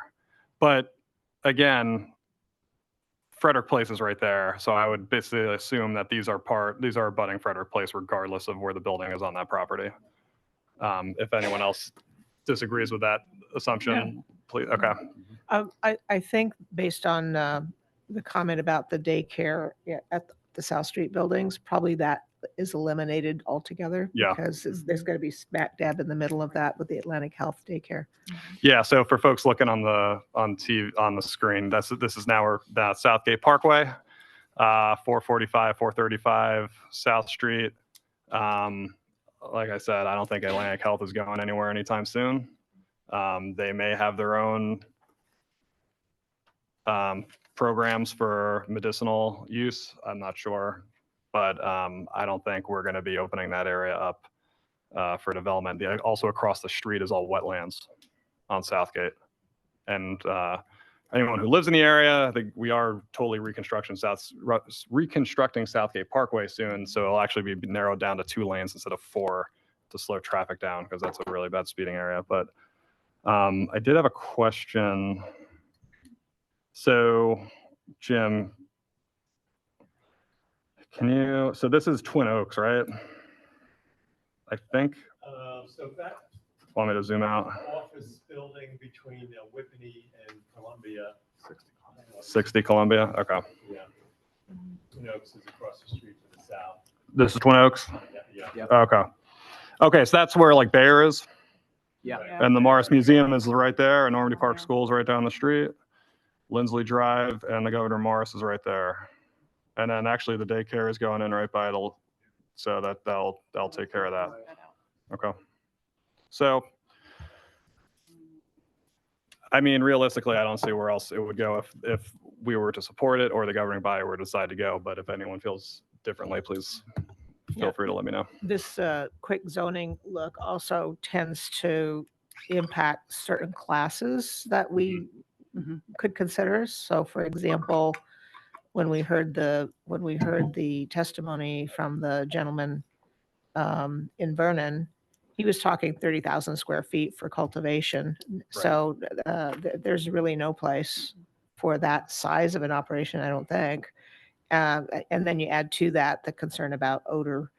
It kind of makes that a little bit iffy in terms of whether we would even want that. Right. In the township. And then when you're talking in terms of warehousing, again, we don't have the space for a warehousing operation anywhere in these options, I don't think. So some of those things are going to automatically be eliminated simply because of space considerations, I would guess. Yep, absolutely. If on the screen now I have John Street and Ridgedale Avenue. So Jim, can you clarify? So this OSGU property here, this is the jail site, right? So the prison's like back here. Yeah. The gentleman's club is here, down here somewhere, right? Actually, in the side here. So this is where John Street comes off. Goes back to the Yep. jail. So that is- Okay. Oh, it's in that little island there. Morristown lumber. Okay. So there is a residential zone on the other side of 287. Some of that extends, over, into the John Street area. Yeah. So I know on the right-hand side, it's in orange as a buffer, but I don't really consider it a buffer because we're dealing with the OSGU, not a residential neighborhood. So I would consider this consider it a white space that's there because you're not neighboring a residential zone technically. But here, there's other buildings here, which I think would probably fit the spacing requirements for some of the uses or the micro uses of some of the classes here. And then, as we all know, Morristown's dispensary is proposed to be right across this line. Tim, how many towns border us? Were we at like 22? Border us This 10 12, 10 10 towns? yes. 10 towns border us. We tend to have a lot of our neighbors putting things right on our border. The only other thing else that has been brought up too, we talked about Hanover Avenue, especially where the marketplace is. This shows you, I mean, you have all those residential units now there at the collection. So this is across from ShopRite here. And then you have Agway here and the vacant bank that's over there too. That's considered in the buffer because Monroe Street's right there. Large apartment complex as part of the marketplace. Yeah. Oh, yeah. And the large apartments at Marketplace. And then we have Unity Charter School here. And then we all know what else is on Ridgeville Avenue. You got the post office, auto dealerships, those uses. Paul, Steve, or Jim, any further comments? I would just add that from my experience observing other municipalities that have cannabis-related uses within the municipalities, buffers are almost, if not universal, from sensitive receptors, schools, houses of worship, and oftentimes parks, OSGU parks, playgrounds, and oftentimes residential developments as well. And 500 feet for an example is a reasonable, quote unquote, example or proximity buffer, because I think I've seen roughly between, and Paul, jump in if you've seen differently, between 250 and 1,000 feet as being the range. And we picked the kind of almost the middle there. Yeah. So the short point being that this is not an unrealistic depiction of what may and may not be available if there were to be a policy decision to opt in for any of the six.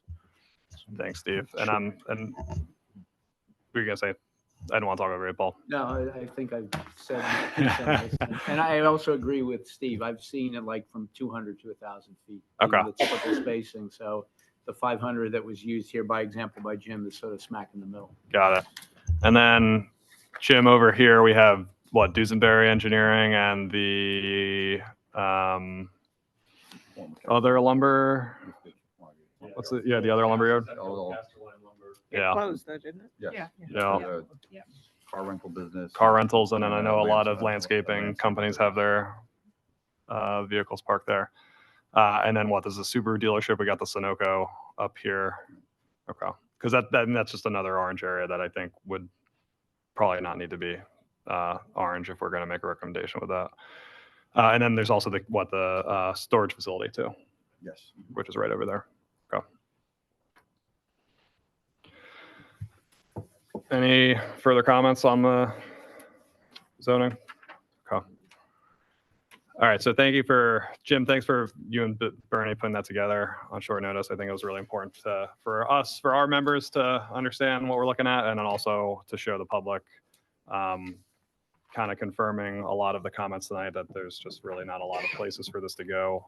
But I think if we were to have an area or do an overlay zone, it would make sense to have it in the commercial or industrial zones we already have, and that's why they're like that. And I imagine Morristown's is there because the entrance or the entrance and exits to 287 is pretty close by. Ridgedale's a large street, it's 4 lanes, so they can handle traffic. But okay.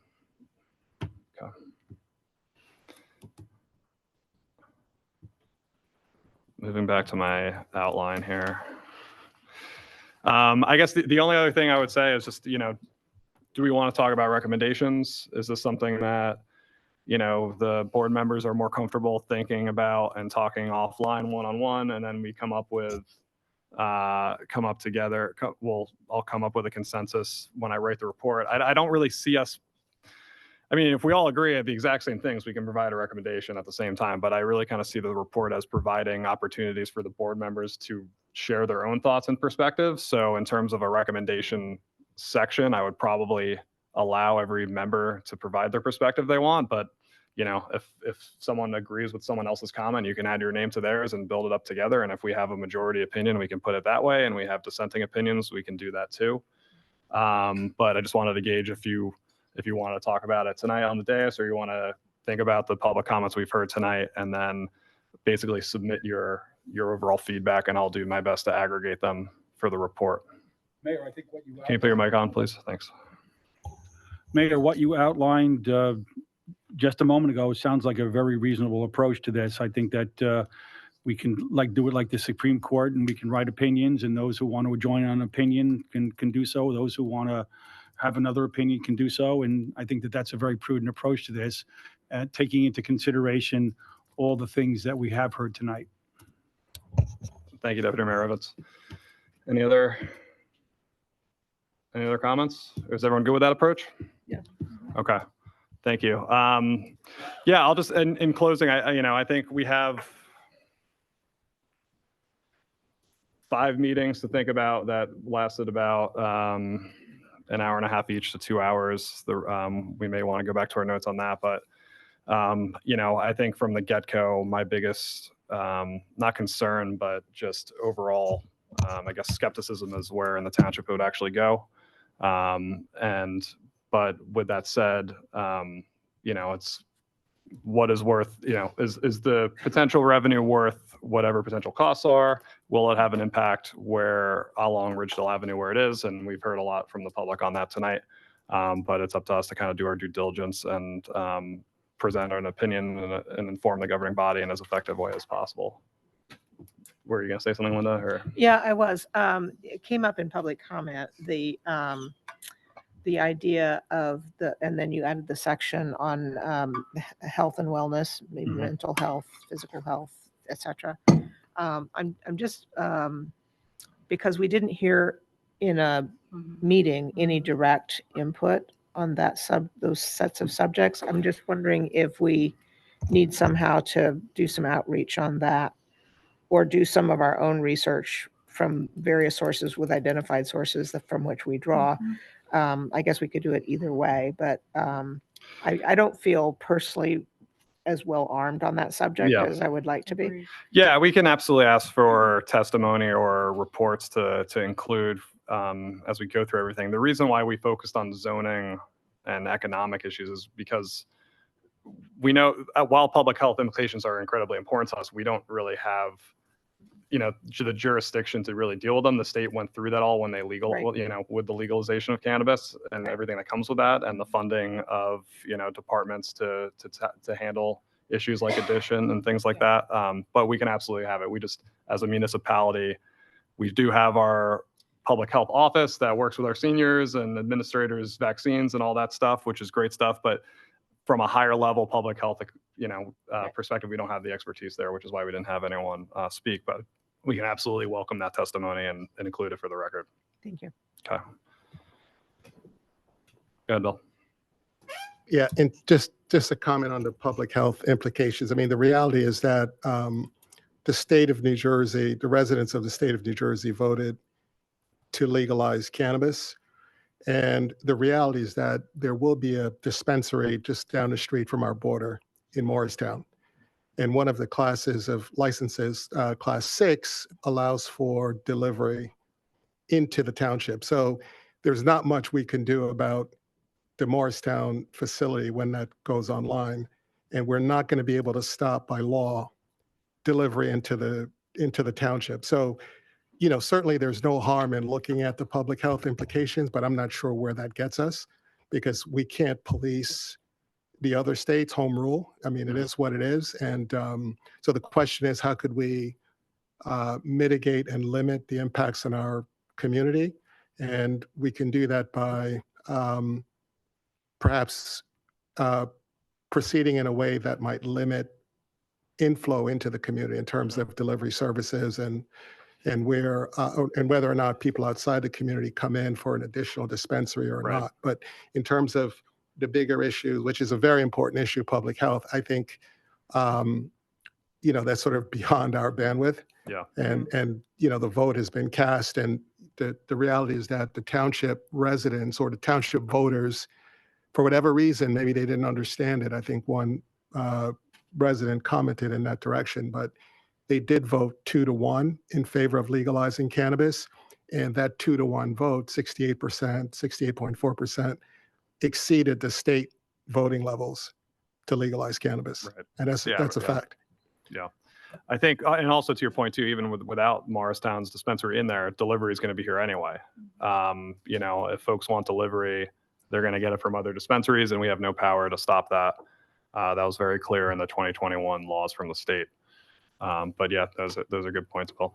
Thank you. If there's no further comment, I think we'll close our meeting for tonight. It's our last public meeting. I will ask all the members to put together their thoughts.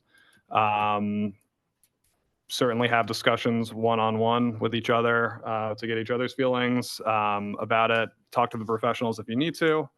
Take a look at the recordings that are online. Take a look at the minutes. Take a look at your notes, and then I will do my best to aggregate everyone's thoughts and put together all this whole report with enough time for everyone to review it and then provide feedback. So my goal is to have that by the end of the year. Yeah, I have a just lot of writing in terms to do. of timing, if we could set some interim timeframes. I mean, I know managing my inbox is sometimes a big challenge, and I suspect there are others who are challenged in the same way. But if you could give us, from your perspective, when you'd like to get first input, maybe reiterated input, give us some things I can put on my calendar to make sure I stay on track for you. And if any of the members are itching to write a section of the report and help me out, I'm more than happy to accept that help. So towards that end, will you provide us with a copy of this, at least this outline, even if it isn't a draft? Yes, the outline is going to be sent. That will be added to our public documents on the website, as well as the map that was presented tonight. I'm going to try to have this written by the end of the month, so then to provide for feedback for everyone else. Yeah, and I'll also include, thank you, Mr. Quinn, for reminding me, any correspondence we receive through the clerk's office or to ourselves will be included in the appendix of the report, as will all the public comments we heard tonight in person and virtually. So with that, I want to thank the board for all of your time that you've given to us over the past several months. It's been a very interesting experience. Thank you to our professionals who've taken time out of their evenings after they already worked full days to be here for this as well. Jim, did you have a last comment? Yeah, I just wanted to say, Steve probably half a dozen things I want to correct. Can you just put the mic on? Sorry. You're on. There you go. About a half dozen things on the map I want to correct, and I'll have Bernie do that, and we'll just make sure we post proper version. Awesome. Thank you, Jim. I appreciate that. And please send our thanks to Bernie. And thank you to everyone from the public who joined us tonight. Thank you for joining us at our other meetings as well. I hope it was a good learning experience for all of us. We've all learned things from you. I hope you've learned things from our panelists and from our professionals. And yes, Betty, go ahead. One last comment, Mr. Mayor. I apologize. I want to extend appreciation to my co-members on this committee and to you, Mr. Mayor, for the way in which we've conducted this research. We realize that this is a supercharged conversation, and in some cases it may be favorable, in others it may not be. But I think that the way that we have crafted our review, our consideration of the work from our professionals and other guest speakers was very professionally done, very objectively done.